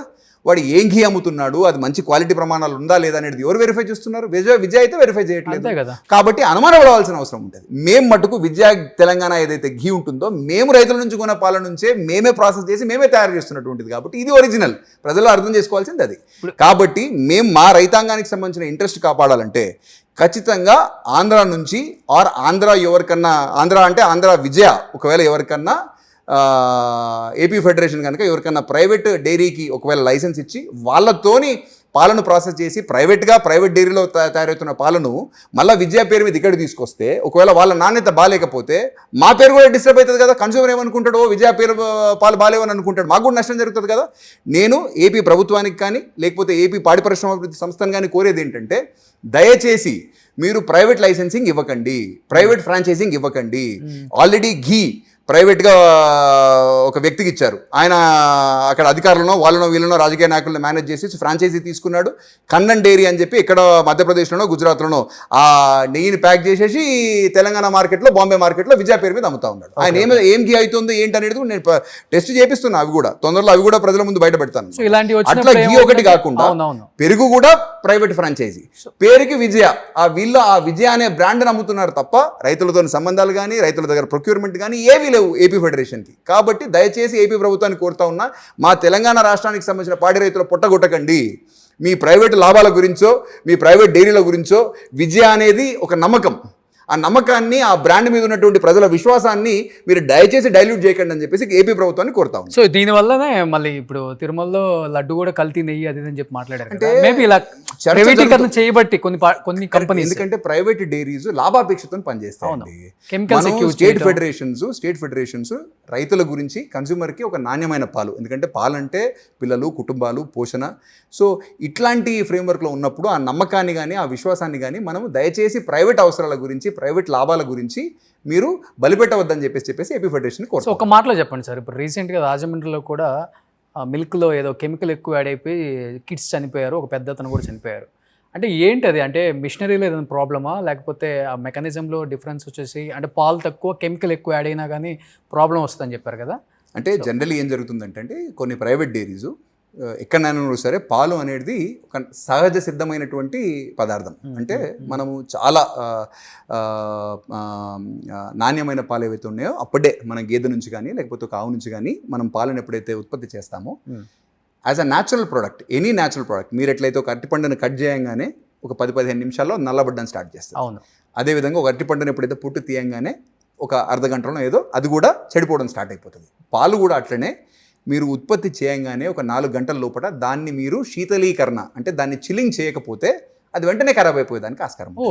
ఎక్కడైనా సరే వచ్చిన పాలను ఒక 4 గంటల లోపల మీరు ఒకవేళ దాన్ని చిల్ చేయకపోతే వెంటనే అది పాలు చెడిపోతాయి అన్నమాట. అయితే తీసిన పాలు ఎప్పుడైతే ఆవు నుంచి పెతకగానే వచ్చిన పాలను మనం వెంటనే ఒక 4 అవర్స్ లోపల చిల్ చేస్తే దాని షెల్ఫ్ లైఫ్ కొంచెం పెరుగుతుంది. పెరిగిన తర్వాత ప్రాసెసింగ్ అనేది ఎప్పుడైతే డైరీ వ్యవస్థలోకి వస్తుంది. కానీ ఇప్పుడు రూరల్ ఏరియాలో రైతుల దగ్గర నుంచి పాల కేంద్రాలు అక్కడి నుంచి డైరీకి వచ్చేసరికి మినిమం 5-6 అవర్స్ పడుతుంది లేదండి. జనరలీ పాలు రైతులు మన ఊర్లలో మీకు ఎప్పుడైతే 5:30, 6కి జనరలీ మనం పాలు పిండుతారు. పిండిన తర్వాత సేకరణ అనేది 6:37కే జరిగిపోతుంది కలెక్షన్. ఓకే. అది మన చిల్లింగ్ సెంటర్కి కానీ లేకపోతే బల్క్ మిల్క్ కూలింగ్ యూనిట్కి వచ్చేవరకు 8:30. సో 5:36కి పితికిన పాలు ఆరు పిండిన పాలు 8:39కి మన శీతలీకరణ కేంద్రానికి వచ్చేస్తాయి. కాబట్టి ఇందాక నేను అన్న 3 నుంచి 4 గంటల లోపల పాలు శీతలీకరణ జరిగిపోతాయి కాబట్టి మీకు షెల్ఫ్ లైఫ్ పెరిగిపోతుంది. శీతలీకరణ జరిగిన పాలు ఏదైతే చిల్డ్ మిల్క్ ఉందో తర్వాత ఒక 4 డిగ్రీ టెంపరేచర్ కంటే లోపటనే ఆ పాలను డైరీస్కి పంపిస్తారు. డైరీ జిల్లా కేంద్రాల్లో ఉండొచ్చు, హైదరాబాద్లో కేంద్రాల్లో ఉండొచ్చు. చిల్డ్ మిల్క్ చిల్డ్ ట్యాంకర్స్లోనే హైదరాబాద్కి వస్తాయి. ఆ 4 డిగ్రీ లోపల బ్యాక్టీరియల్ కౌంట్ పెరగదు. హైదరాబాద్కి వచ్చిన తర్వాత మేము ఎక్కడికక్కడ కలెక్షన్లో మా బిఎంసీయూలో పరీక్ష జరుగుతుంది. అదేవిధంగా నాణ్యత ప్రమాణాలు మా డైరీలో కూడా ఉంటాయి.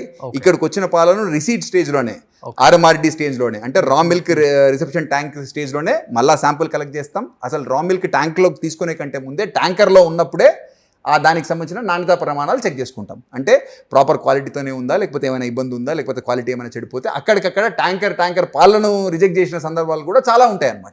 ట్యాంకర్ పాలు మొత్తం చెడిపోయేదానికి ఆస్కారం ఉంటుంది. కానీ లూజ్ మిల్క్ మార్కెట్లో ఏం జరుగుతుందంటే లూజ్ మిల్క్ మార్కెట్లో ఇప్పుడు నేను చెప్పిన 4 అవర్ విండో ఎప్పుడైతే దాటుతుందో శీతలీకరణ జరగకపోతే పాలల్లో యాసిడిటీ పెరిగిపోయి పాలు చెడిపోయేదానికి అంటే కర్డ్లింగ్ అంటారు అన్నమాట. సో ఇది జరుగుతుంది. అది జరగకుండా ఏం చేస్తారంటే చాలా చోట్ల ప్రైవేట్ డైరీలో కూడా జరుగుతుందని చెప్పేసి కూడా ఇది ఒక కామన్ ప్రాక్టీస్ ఉంది. మీకు ఇంత సోడా కలుపుతారు, లేకపోతే మీకు కొంచెం హైడ్రోజన్ పెరాక్సైడ్, ఇట్లా కొన్ని కెమికల్స్ని కలపడం వల్ల శీతలీకరణ జరగకుండా కూడా ఈ బ్యాక్టీరియల్ కౌంట్ పెరగకుండా దాన్ని షెల్ఫ్ లైఫ్ పెంచుతారు అనమాట. దానివల్ల హామ్ ఉండదా? అంటే ఇప్పుడు రాజమండ్రిలో జరిగింది ఎక్కువ కెమికల్ యాడ్ అయింది కదా. నేను చెప్పేది అదే.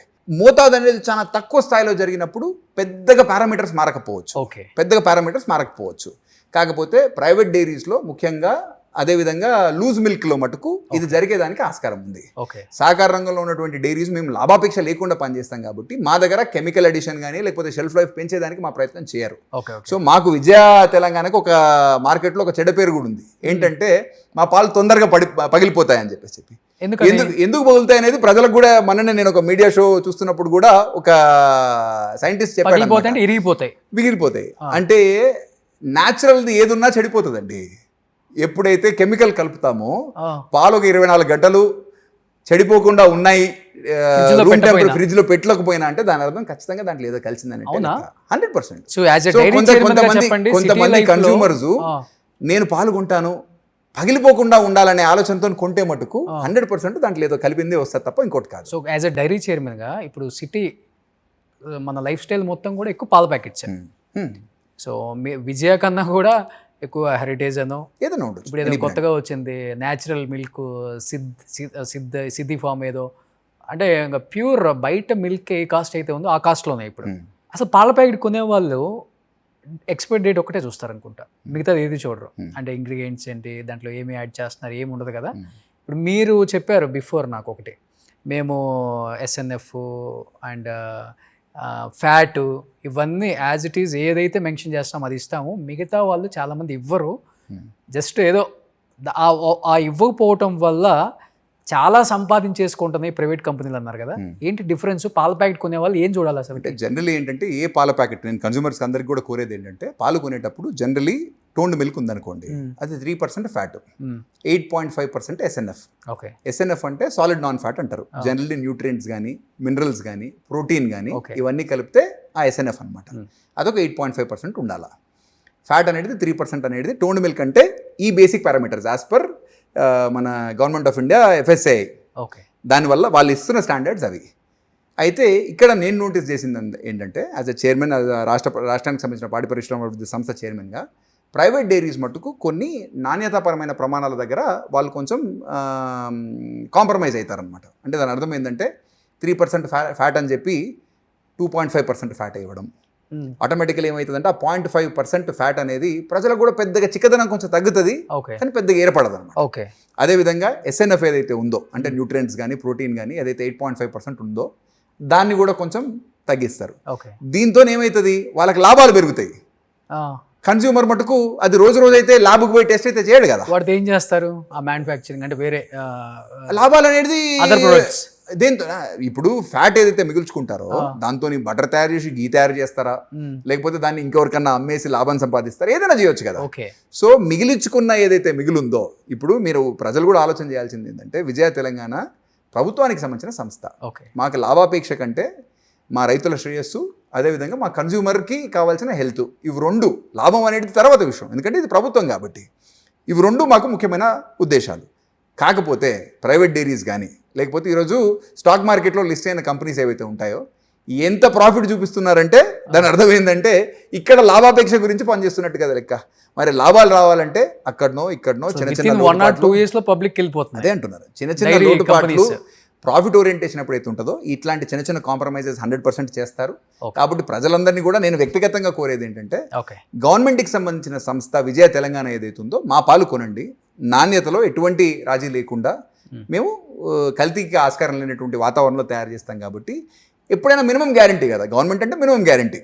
ఇంతకుముందు మనం పాతకాలంలో ప్రభుత్వ ఉద్యోగం చేస్తున్న వాళ్ళకు పిల్లని వాళ్ళనే ఆలోచన ఎట్లయితుందో, అదేవిధంగా ప్రభుత్వం ఏదైతే సంస్థ తయారు చేస్తున్నటువంటి పాలు ఏదైతే ఉందో ఎటువంటి కాంప్రమైజ్ కానీ, ఇక్కడ ఫ్యాట్ రిడక్షన్ కానీ, లేకపోతే ఎస్ఎన్ఎఫ్ దగ్గర కాంప్రమైజ్ కావడం కానీ అది జరగదు. కాబట్టి మా దగ్గర ఆ తావు లేదు, కాబట్టి అది మా లక్ష్యం కాదు. కాబట్టి దయచేసి ఇది చేస్తే మినిమం గ్యారంటీ హెల్త్ ఉంటుంది అనేది నేను పబ్లిక్కి చేస్తున్నటువంటి అపీల్. ఓకే. సో అమిత్ గారు, కమింగ్ టు పాలిటిక్స్, ఎందుకంటే మీకున్న ఫ్యామిలీ బ్యాక్గ్రౌండ్కి కానీ, మీ నాన్నగారికి ఉన్న రాజకీయ అనుభవానికి కానీ, ఇప్పుడు మీరు చేస్తున్న ఈ చైర్మన్ పదవి అనేది నామమాత్రంగా ఓకే ఇప్పటికిప్పుడు అడ్జస్ట్ చేసుకోవాలి తప్పదు అనిపిస్తుందా, లేకపోతే చాలా హ్యాపీగా ఇచ్చిన దాన్ని ఇంకా బాగా ముందుకు తీసుకెళ్దాం అన్నదాంతో ఎక్కువ చేస్తున్నారు? అంటే డెఫినెట్గా ఉంటుంది, మీ మైండ్ సెట్ కావచ్చు, మీ ఏజ్కి కావచ్చు, ఏదైనా ఒక ఎమ్మెల్సీ ఇచ్చి పోర్ట్ఫోలియో ఒక మినిస్టర్ ఇస్తే బాగుంటుంది, కొంచెం అది వేరే కదా, ఆ లైఫ్ స్టైల్ వేరు, ఈ లైఫ్ స్టైల్ వేరు కదా. నిజంగా సాటిస్ఫాక్షన్ అనేది ఉందా రోజు గారు? నేను కాంగ్రెస్ పార్టీలోకి రాగానే నేను రాజకీయాలకు కూడా కొంచెం కొత్తగానే వచ్చా. అంతకంటే ముందు నాన్న యాక్టివ్ పాలిటిషియన్గా ఉన్న, ఎంపీగా తను ఒక 3 సార్లు గెలిచిన, ఎమ్మెల్సీగా 2 సార్లు ఇదైనా, నేను ఎప్పుడు కూడా పొలిటికల్గా తను యాక్టివ్గా ఉన్నప్పుడు నేను ఎందుకు యాక్టివ్గా ఉండాలా, తన ఎలక్షన్ వరకే నా బాధ్యత. ఎలక్షన్ అయిపోయిన 2-3 నెలలు యాక్టివ్, తర్వాత నేను నా వ్యాపారము నా వృత్తిలో నేనున్నాను. నేను ఎప్పుడైతే ఫుల్ టైం పాలిటిక్స్లోకి రావడం ఏదైతే జరిగిందో అది 2022 సంవత్సరంలో, ఆ టైంలో చిన్నగా ప్రజాసేవ త్రూ నేను పాలిటిక్స్లోకి రావడం జరిగింది. అది కూడా ఎప్పుడు మా నాన్నగారు ఇంకా రాజకీయంగా కొద్దిగా ఇంకా నేను ఎలక్ట్రల్ పాలిటిక్స్లో ఉండను అనే నిర్ణయానికి దాన్ని ఎప్పుడైతే వచ్చారో అప్పటి నుంచి నేను కొంచెం యాక్టివ్గా పార్టిసిపేట్ చేయడం స్టార్ట్ అయింది. నేను కాంగ్రెస్ పార్టీలో 2024 సంవత్సరంలో ఏప్రిల్ మేలో పార్టీలో జాయిన్ కావడం జరిగింది. నేను జాయిన్ కాగానే నాకు ఒక 5-6 మాసాల్లో మా కుటుంబానికి ఉన్న పాడి రంగం పట్ల మాకున్న అవగాహన బేస్ చేసుకునో, లేకపోతే అనుభవం బేస్ చేసుకునో ఆ రోజున్న నాకు పార్టీ ఒక అవకాశం కల్పించింది. ఎంత పెద్ద మనసు చేసుకుని నేను పార్టీలోకి రాగానే నాకు పార్టీ ఒక అవకాశం ఇచ్చింది అనేది నేను ఖచ్చితంగా పార్టీకి సంబంధించిన నాయకత్వానికి, మా ముఖ్యమంత్రి గారికి కానీ, మా జిల్లాకు సంబంధించిన మంత్రివర్లకు కానీ నేను ఎల్లవేళలా రుణపడి ఉంటాను తప్ప. ఎందుకంటే రాజకీయంగా ఎప్పుడైనా కూడా సరే ప్రజాసేవ చేయాలంటే మనకు ఒక ప్లాట్ఫామ్ కావాలి. నా కాళ్ళ కింద ఒక ప్లాట్ఫామ్ అనేది పార్టీ కల్పించింది కాబట్టి సర్వదా నేను రుణపడి ఉంటా. నాకు ఎటువంటి చిన్న అవకాశం ఇచ్చినా కూడా సరే నేను చిత్తశుద్ధితో పనిచేస్తాను తప్ప మరొకటి కాదు. రాజకీయ పరంగా కూడా అంటే కాంగ్రెస్ పార్టీ సిద్ధాంతాలు నచ్చినాయా, రేవంత్ రెడ్డి లీడర్షిప్ క్వాలిటీస్ నచ్చాయా? అన్ని కూడా ఏదో ఒకటి ఉంటుంది కదా. నాన్నగారు కాంగ్రెస్ పార్టీలో ఎంపీగా ఉన్నారు కాబట్టి కాంగ్రెస్ పార్టీకి సంబంధించిన ఐడియాలజీ ఏదైతే ఉందో మొదటి నుంచి కూడా భారతదేశానికి సంబంధించిన స్వాతంత్రం తెప్పించాల్సిందన్న మన మా ముఖ్యమంత్రి గారు చెప్పారు. ఒక మంచి మాట చెప్పారు. ఏంటో మీరు ఒకసారి మీరు కూడా వినాలా. కాంగ్రెస్ పార్టీ అనేది 120-130 సంవత్సరాల పైచిలుకు చరిత్ర గల పార్టీ. కాంగ్రెస్ పార్టీ వల్ల దేశానికి స్వాతంత్రం వచ్చింది. కాంగ్రెస్ పార్టీకి సంబంధించిన ఫ్రేమ్వర్క్ ప్రభుత్వం నుంచే ఈ భారతదేశానికి సంబంధించిన రాజ్యాంగం కూడా లిఖించబడ్డది.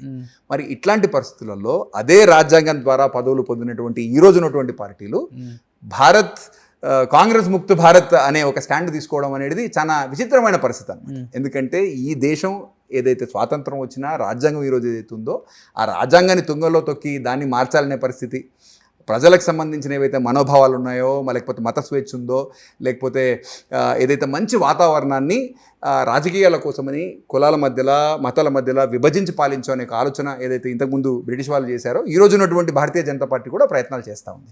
కాబట్టి ప్రజలందరూ కూడా ఈ వాస్తవాలను గుర్తించాలా. అదేవిధంగా బీఆర్ఎస్ పార్టీ కూడా ఇంతకుముందు కూడా అసలు కాంగ్రెస్ అనేది లేకుండా చేసే ప్రయత్నం చేసింది. అదేవిధంగా కాంగ్రెస్ పార్టీకి సంబంధించిన ఏవైతే గుణగణాలు ఉన్నాయో, ఏదైతే సామాజిక న్యాయం కానీ, లేకపోతే ఈరోజు మా రాహుల్ గాంధీ గారు తీసుకుంటున్నటువంటి అనేక నిర్ణయాలు ఏవైతే ఉన్నాయో, పార్టీ గురించి తీసుకుంటున్నారు, భారతదేశం గురించి తీసుకుంటున్నారు, ఆ ఐడియాలజీని బేస్ చేసుకొని పనిచేస్తాను తప్ప మరొకటి కాదు. అంటే కాంగ్రెస్ పార్టీలో ఉన్న సీనియర్ లీడర్లు కావచ్చు, కాంగ్రెస్ నాయకత్వం కావచ్చు, లేకపోతే తెలంగాణ ఇచ్చిందని ఒక సెంటిమెంట్ కావచ్చు, దీనివల్ల కాంగ్రెస్ పార్టీ వచ్చిందని మీరు బలంగా నమ్ముతున్నారా? లేకపోతే ఓన్లీ రేవంత్ రెడ్డి నాయకత్వం, రేవంత్ రెడ్డి మాట తీరు, రేవంత్ రెడ్డిని కావాలనుకున్నారు కాబట్టి కాంగ్రెస్ పార్టీ గెలిచింది అని బల్లగుద్ది చెప్పగలరా? రెండు కూడా. ఎందుకంటే నిన్నగాక మొన్నొచ్చి 2 సంవత్సరాల్లో ముఖ్యమంత్రి అయిన ఆయనకే అంత ఆశ ఉంటే ఇన్ని సంవత్సరాలు ఈ పార్టీని నిలబెట్టి కార్యకర్తల నెత్తురు చిందించి కాంగ్రెస్ ప్రభుత్వం తెలంగాణను తీసుకొచ్చిన చరిత్ర మాది, మేము మంత్రి పదవి ఆశిస్తే తప్పేంటి అని రాజగోపాల్ రెడ్డి కామెంట్ చేశారు. కాబట్టి రెండిట్లలో ఏది మీరు? రెండు కూడా. తెలంగాణ తెచ్చిన పార్టీగా, తెలంగాణ ఇచ్చిన పార్టీగా ప్రజలు కాంగ్రెస్ పార్టీకి ఒక అవకాశం ఇవ్వాలని ఒక ఆలోచన చేసిన విషయం వాస్తవం. 2014 సంవత్సరంలో ఆ రోజున్నటువంటి వాతావరణ రీత్యా, ఎందుకంటే అప్పటికే 2004లో కాంగ్రెస్ పార్టీకి ఒక అవకాశం ఇచ్చారు, 2009లో కూడా ఒక అవకాశం ఇచ్చారు. 14 వచ్చేసరికి రాష్ట్రానికి సంబంధించిన విభజన జరిగింది, అప్పటికే 2 పర్యాయాలు చూశారు. కాబట్టి ఆ రోజున్నటువంటి పరిస్థితులలో ప్రజలు ఇంకొక పార్టీకి అవకాశం ఇచ్చారు. 2008 రేవంత్ రెడ్డి వచ్చాడని కాదు, రేవంత్ రెడ్డి గారు అంటే ఆ రోజు పరిస్థితి చెప్తున్నాను. సో ఈ రోజు ఉన్నటువంటి సిచ్యువేషన్లో కాంగ్రెస్ పార్టీ తెలంగాణ ఇచ్చింది, కాంగ్రెస్ పార్టీ తెలంగాణ ఇచ్చింది, తెచ్చింది. కాబట్టి కాంగ్రెస్ పార్టీకి కూడా ఒక అవకాశం ఇవ్వాలనే ఆలోచన ప్రజల్లో ఉంది. నేను అదే ఇందాక చెప్పినట్టుగా 2004లో ఇచ్చాము అవకాశం, 2009లో ఇచ్చాము, అప్పటికే 2 పర్యాయాలు చూశారు. కాబట్టి మార్పు కోరుకుని ఉండొచ్చు ప్రజలు. తెలంగాణ ఇచ్చినా కూడా సరే మార్పు కోరుకున్నారు కాబట్టి ఆ రోజు గెలవలేని సిచ్యువేషన్లో ఉన్నాం.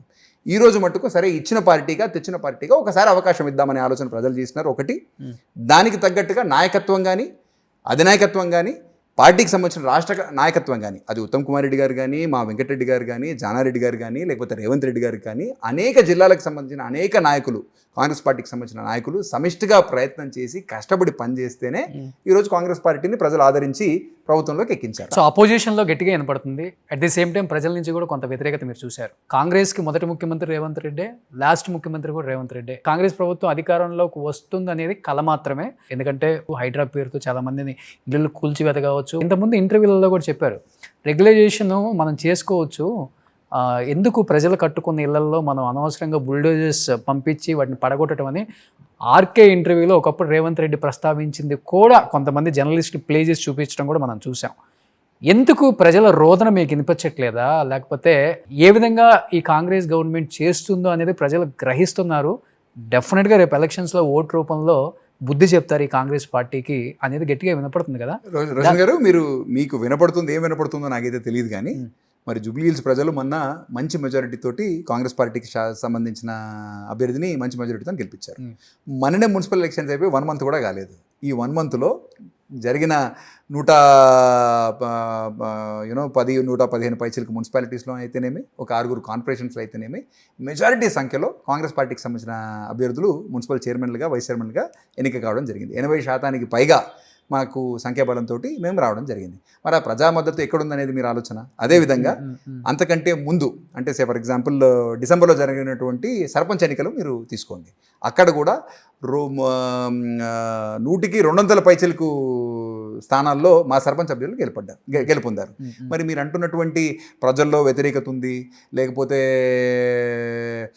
మీరు చెప్తున్నటువంటి అంశాలు ఏవైతే ఉన్నాయో వాటిని ప్రజలు రిసీవ్ చేసుకుంటున్న విధానం కూడా, ఎప్పుడు కూడా ఏ కాయిన్ మీరు తీసుకున్నాను కూడా సరే బొమ్మ బొరుసు 2 ఉంటాయండి. నిర్ణయం తీసుకున్నప్పుడు ఒక మంచి ఆశించి మనం నిర్ణయం తీసుకుంటాం. ముఖ్యమంత్రి గారు హైడ్రా పెడితే ప్రభుత్వ భూములను కాపాడాలా, చెరువులు ఏవైతే ఉన్నాయో హైదరాబాద్లో లేక్స్ కానీ ఇవి కుచించుకుపోతూ ఉన్నాయి, బాగా కబ్జాకు గురవుతున్నాయి. గడిచిన 10 సంవత్సరాల్లో బీఆర్ఎస్ పాలనలో ఏవైతే చెరువులు ఉన్నాయో చాలా మటుకు అపార్ట్మెంట్స్ కిందనో లేకపోతే ఇల్లీగల్గా ఎంక్రోచ్మెంట్ అయిపోయి వాటిని పూడికతో నింపేసి వాటిని ప్లాట్లు చేసి అమ్మేసినారనే ఆలోచనతోటి వీటిని కాపాడకపోతే భవిష్యత్తు తరానికి మనం అన్యాయం చేసిన వాళ్ళం అవుతామనే ఆలోచన ముఖ్యమంత్రి గారికి రావడం వల్ల హైడ్రా అనేది తీసుకురావడం జరిగింది. దీనివల్ల చెరువులను సంరక్షణతో పాటు ప్రభుత్వ ఆస్తులు ఎక్కడైతే ఉన్నాయో అది అన్యాక్రాంతం కాకుండా వాటిని ఎవరు ఆక్యుపై చేసుకోకుండా ఒక వ్యవస్థ అనేది ఉంటే బాగుంటుంది. ఎందుకంటే చాలామంది ఆక్రమించుకునే వాళ్ళు ఏం చేస్తారు, ఫస్ట్ ఏదో ఒక ఫేక్ డాక్యుమెంట్ క్రియేట్ చేస్తారు, ఆక్రమించుకుంటారు, పొజిషన్లకు పోతారు, కోర్టుకు పోయి ఏదో స్టే తీసుకొస్తారు.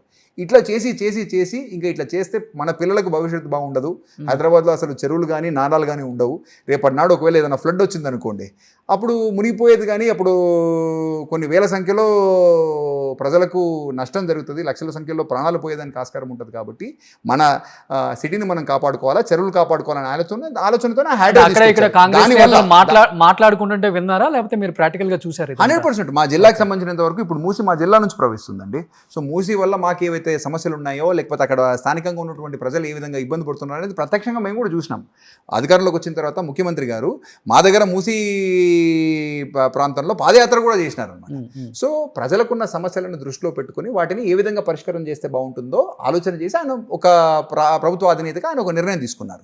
డెఫినెట్లీ ఎక్కడన్నా ఎవరన్నా కొంతమంది ఇల్లీగల్గా ఎంక్రోచ్ చేసుకుని ఉంటే వాళ్ళని డిస్ప్లే చేసే ప్రయత్నం ఒకవేళ ప్రభుత్వం చేసి ఉంటే కనుక ఎక్కడో ఎవరైనా రూల్ ఆఫ్ లా అయితే ఉండాలి కదా. అంటే ఎంక్రోచ్మెంట్ చేసి ఎవరన్నా చిన్న గుడి చేసుకున్నా మరి చూస్తూనే ఊరుకుంటే ప్రతి ప్రభుత్వ భూమిలో ఎవరో ఒకళ్ళు ఎంకరేజ్మెంట్ చేస్తూనే ఉంటారు. కాబట్టి రూల్ ఆఫ్ లా అనేది ఉండాలి. కాబట్టి హైడ్రా వ్యవస్థ కానీ ప్రభుత్వం కానీ కొద్దిగా కఠినంగా ఉండకపోతే, ఇప్పుడు ఎగ్జామ్స్ వస్తాయి, తల్లిదండ్రులు కఠినంగా లేకపోతే పిల్లలు చదువుకోరు కదా. సో ప్రజలు కూడా పిల్లల్లాగానే ప్రభుత్వ అధినేతగా ముఖ్యమంత్రి గారు లేకపోతే ప్రభుత్వ వ్యవస్థలు ఎవరితో ఉన్నాయో కొన్ని కఠినమైన నిర్ణయాలు కొన్నిసార్లు తీసుకుంటే వ్యవస్థ పనిచేయాలా, ప్రజాస్వామ్యాన్ని కాపాడాలంటే సిస్టమ్ పనిచేయాలి. కాబట్టి ఖచ్చితంగా ఒక్కొక్కసారి కఠిన నిర్ణయాలు తీసుకోక తప్పదు. ఇప్పుడు డైరీ చైర్మన్ అయిన తర్వాత రేవంత్ రెడ్డి గారు ఎన్నిసార్లు కలిసారు? చాలాసార్లు కలిసారు. ఒక 20 సార్లు పైచిల్కే కలిసాను. 20 సార్లు పైచిల్కే కలిసి. ఓకే. అంటే కలిసినప్పుడు అంతా ఎలాంటి డిస్కషన్ వస్తుంది, డెవలప్మెంట్ అండ్ మిగతా ఎందుకంటే బాగా చదువుకున్న వ్యక్తి కదా మీరు, ఎంజీఈటీలో సైన్స్ ఎప్పుడు నన్ను కలిసేదానికి అవకాశం వచ్చినా నన్ను చూడంగానే అమిత్ బాగున్నావా, డైరీ ఎట్లుంది, డైరీని బాగా చేయాలా, దీన్ని పైకి తీసుకురావాలా, దీన్ని లాభాల బాగా పట్టించాలా, నువ్వు చదువుకున్నావు కాబట్టి మీ కుటుంబానికి డైరీ పట్ల మంచి అనుభవం ఉంది కాబట్టి నిన్ను చైర్మన్గా పంపించాను, మీ దగ్గర మంచి ఎండి ఉన్నాడు, మీరిద్దరు కలిసి డైరీకి సంబంధించిన స్థితిగతులు మార్చాలా, మంచి క్వాలిటీ పాలు ఇవ్వాలా, డైరీకి కూడా మీరు మీ బిజినెస్లో ఎట్లయితే మీరు మెలకువలతో మీరు బిజినెస్ నడుపుతారో పాలు అనేది వ్యాపారం కాబట్టి మీరు దీంట్లో లాభాలు కొంచెం ఒకవేళ వచ్చేదానికి అవకాశం ఉంటే ఎట్లా చేస్తే బాగుంటుంది ఏంటి. ఎందుకంటే ₹2 సంపాదిస్తే మార్కెటింగ్ బెటర్గా చేయొచ్చు, ఇంకా కొన్ని పార్లర్స్ పెట్టొచ్చు, ప్రజలకు బెటర్ సౌకర్యాలు కల్పించవచ్చు, రైతులకు కొద్దిగా ₹2 లాభం వస్తే బోనస్ కల్పించేదానికి ఆస్కారం ఉంటుంది. కాబట్టి దీన్ని లాభాల డైరెక్షన్లో ఎట్లా పనిచేయాలనో మీరు ఒకసారి ఆలోచన చేయండి, చిత్తశుద్ధితో పనిచేయని చెప్పి నేను కలిసిన ఎన్నిసార్లు కలిసినా అందులో సగం సార్లు నాకు ఇదే విషయం చెప్పారు. మిగతా సగం సార్లు ఆ రోజు ఉన్నటువంటి వ్యక్తిగతంగా రాజకీయంగా ఉన్న కొన్ని పాయింట్స్ కానీ లేకపోతే మీడియాతో ఒకవేళ ఏదైనా అటు ఇటు ఏదైనా చర్చ జరగాలంటే ఏం జరగాలి ఏం సంగతి ఏం కథ అనేది జనరల్ డిస్కషన్ ఉంటుంది తప్ప మరొకటి అయితే కాదు. అంటే ప్రజాక్షేత్రంలో డెఫినెట్గా ఒక ఎంపీగానో ఎమ్మెల్యేగా ఉండాలని మీ కోరిక, కానీ మీ జిల్లాలో ఇప్పుడున్న నాయకులను కాదని మీకు ఎక్కడన్నా సీట్ ఎలక్ట్ చేసే అవకాశం ఉందా అసలుకి? రాజకీయంగా ఎదుగుదామనే ఆలోచన నాకు ఉంది కాబట్టి మా పార్టీ నాకు ఏ అవకాశం ఇస్తుందో, ఇప్పుడు తొందరలో డీలిమిటేషన్ రాబోతుందని చెప్పేసి మా ముఖ్యమంత్రి గారు చెప్పారు. జనరల్లీ చర్చ కోసం నడుస్తూ ఉంది. ఈరోజు ఉన్నటువంటి మా జిల్లాలో ఉన్నటువంటి 12 స్థానాలకు గాను 11 స్థానాలు కాంగ్రెస్ పార్టీకి సంబంధించిన నాయకులే ఉన్నారు. 2 పార్లమెంట్ స్థానాలు కూడా మా నాయకులే ఉన్నారు. కాబట్టి ఇక్కడ ఏదో జరుగుతుందని చెప్పేసి నేనైతే అనుకోవట్లేదు. డీలిమిటేషన్ సందర్భంగా కొన్ని స్థానాలు పెరుగుతాయంటున్నారు కాబట్టి ఎక్కడ పెరుగుతాయి ఏంటి చూసుకొని అందులో నాకు ఒక అవకాశం కల్పించాల్సిందిగా నేను ఖచ్చితంగా మా పార్టీ నాయకత్వాన్ని కానీ మా పార్టీకి సంబంధించిన అంటే డెఫినెట్లీ యాజ్ అ రాజకీయ నాయకుడిగా మనం ప్రజాసేవ చేయాలంటే మనకు ఒక అవకాశం కావాలా, అవకాశం ఇవ్వాలని చెప్పేసి మా పార్టీని అడుగుతా. మా పార్టీ అడిగిన తర్వాత వాళ్ళు నాకు ఒక టికెట్ ఇచ్చి నాకు అభ్యర్థిత్వం ఖరారు చేస్తే అప్పుడు ప్రజల దగ్గరికి పోయి నాకు అవకాశం ఇస్తే మీకు చేయగలిగే పనులు ఏంటి, మంచి చెడ్డ ఏంటి అనేది నేను ప్రజలతో మాట్లాడి వాళ్ళని కన్విన్స్ చేస్తే కదా గెలిచేది. 100% పార్టీని అడగాల్సిందే. అవకాశం ఎక్కడ వస్తుంది డీలిమిటేషన్ తర్వాత అనేది వేచి చూడాల్సిందే. కానీ మీ నాన్న ఈస్ట్ అంటే ఆయన వెస్ట్ అంటారు కదా, మీ నాన్నగారిని చాలా సమయాలలో ఆయన కూడా విభేదించి మాట్లాడారు. ఎవరు? గుత్తా సుఖేందర్ రెడ్డికి సిగ్గుందా, ఇప్పుడు ఒక పార్టీ అప్పుడు ఒక పార్టీ మాట్లాడు, వాళ్ళకి వీళ్ళకి ఫోన్ చేసి పార్టీ మారరాదని చెప్తుంటాడు. ఎవరు? రేవంత్ రెడ్డి గారు. ఆయన ఈస్ట్ అంటే ఆయన వెస్ట్ అంటారు. ఆయన కొడుకు కాబట్టి ఎట్లా ఉంటుంది అసలుకి? ఏం లేదండి, రాజకీయంగా కొన్నిసార్లు మనం కొన్నిసార్లు పరిస్థితులకు అనుగుణంగా మాట్లాడాల్సి వస్తుంది. అది సుఖేందర్ రెడ్డి గారు మాట్లాడినా, రేవంత్ రెడ్డి గారు మాట్లాడినా, వెంకటరెడ్డి గారు మాట్లాడినా, నేను మాట్లాడినా, మనము ఆ రోజు ఉన్నటువంటి రాజకీయ కారణాల దృష్ట్యానో లేకపోతే కొన్నిసార్లు మనం మాట్లాడవచ్చు.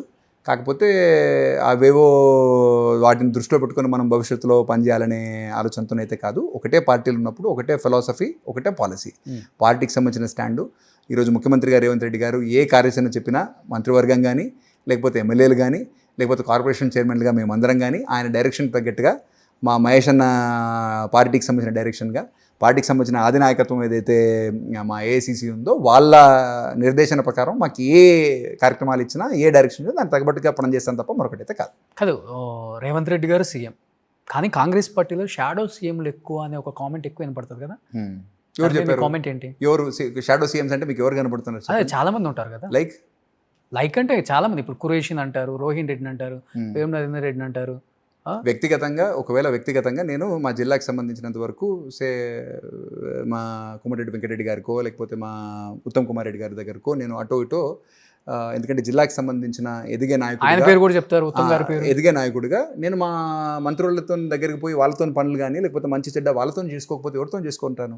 సో నేను వాళ్ళ దగ్గరికి పోయినప్పుడు ఈయన షాడో మంత్రి అని చెప్పేసి ఒకవేళ మీడియాలో ఏమైనా చర్చ జరిగితే అది ఏముంటుంది, టీఆర్పీస్ గురించి మీడియాలో జరిగే చర్చ గురించి నేను సమాధానం చెప్పాల్సిన అవసరం లేదు. కాంగ్రెస్ పార్టీలో ఒకటే ముఖ్యమంత్రి, ఒకటే ఉప ముఖ్యమంత్రి, పార్టీకి సంబంధించినంత వరకు ఒకటే అధ్యక్షులు వారు ఉన్నారు. వాళ్ళ డైరెక్షన్లో అందరం పనిచేస్తాం తప్ప మరొకటి కాదు. ఓకే, బట్ మీకు నచ్చుతుందా రేవంత్ రెడ్డి గారి లీడర్షిప్ క్వాలిటీస్ కానీ, లేకపోతే ఆయనకున్న డేర్ కావచ్చు, ఏదైనా డైనమిక్గా ఏదైనా మాట్లాడగలరు అండ్ ఫైట్ చేయగలరు? రేవంత్ రెడ్డి గారికి ఉన్నటువంటి నాయకత్వ లక్షణాలు చాలా అరుదుగా ఉంటాయండి. సో అట్లాంటి నాయకత్వ లక్షణాలు ఏవైతే ఉన్నాయో ఆ నాయకత్వ లక్షణాలు మా అందరికి కూడా ఒక ఇన్స్పిరేషన్ లాగానే ఉంటాయి. ఏం నేర్చుకున్నారు? పోరాట పటిమ, ఆయన నాయకత్వ పోరాట పటిమ. తను కూడా ఎన్నిసార్లు చెప్తారు, నేను చాలా కింది స్థాయి నుంచి రాజకీయంగా ఈరోజు ఆయన ఈ పొజిషన్కి వచ్చారంటే మామూలు విషయం కాదు కదా. కాంగ్రెస్ పార్టీలో జాతీయ స్థాయిలో ఉద్దండులు ఉన్నటువంటి పార్టీలో ఆయన ఈరోజు ఒక ముఖ్యమంత్రిగా పదవి బాధ్యతలు చేపట్టడం అనేది మామూలుగా జరిగే విషయం కాదు. చుట్టమే కదండి, రిలేటివ్. ఏంటి మీకు బాబాయ్ అవుతారా, మామయ్య అవుతారా? వరుసకి బాబాయ్ అవుతారు. బాబాయ్ అనే పిలుస్తారా, సీఎం గారు అంటారా? సార్ అని పిలుస్తాం. సార్ అనే ఫస్ట్ నుంచి కూడా అన్న అని పిలిచేవాడిని. ఇప్పుడు ముఖ్యమంత్రిగా తన బాధ్యత తీసుకున్న తర్వాత మనం ముఖ్యమంత్రి హోదాకి తగ్గట్టుగా మనం వ్యవహరించాలి కాబట్టి సరే అని పిలుస్తాను. అనలేదా? ఎందుకు ఇది ఇంతకుముందు అన్న అంటావు కదా, మళ్ళీ ముఖ్యమంత్రి అయిన తర్వాత ఎందుకు సార్ అని పిలుస్తాను? పర్సనల్గా మాట్లాడినప్పుడు అన్న అనొచ్చు, ప్రభుత్వ ప్రోగ్రామ్స్లోనో అక్కడ బయట కలిసినప్పుడు సార్ అంటాం కదా. కానీ ఎక్కువ మంది రేవంత్ రెడ్డి గారు అన్న అని అంటారు కదా. పొలిటికల్గా అందరినీ కూడా వయసులో చిన్న అయినా పెద్ద అయినా అని కూడా సరే అన్న అని సంబోధించడం, గౌరవించడం అనేది ఏ రాజకీయ నాయకుడికైనా ఉండాల్సిన అవసరము, సంస్కారం కూడా. ఓకే, బాగా లౌక్యం తెలుసుకున్నారండి. రాజకీయాల్లోకి రాకముందే చాలామంది బయట చెప్తూ ఉంటే గుత్తా సుఖేందర్ రెడ్డి గారి అబ్బాయి చాలా క్లవర్ అంటే మనం ఏదో అనుకుంటాం కదా. బట్ మీతో ఇప్పుడు 1-to-1 ఇంటరాక్షన్ చూస్తే క్లవర్ ఒకటే కాదు, క్లవర్తో పాటు మంచితనము, పని చేయాలనే తపన అన్ని మిక్స్ ఉన్నాయి. భవిష్యత్తులో తెలుసుకుందాంలే. ఎందుకంటే మీరు కరోనా టైంలో కూడా ఆక్సిజన్ అవి సప్లై చేశారు, కొంతమందికి ఎవరికో మెడికల్ సీట్స్ ఒక అమ్మాయికి కూడా చదివిస్తున్నారని విన్నాను.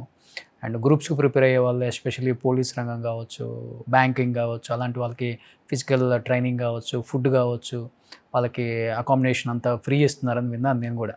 మీ తాతగారి పేరు మీద ట్రస్ట్ ఏదో ఓపెన్ చేసి. గుడ్.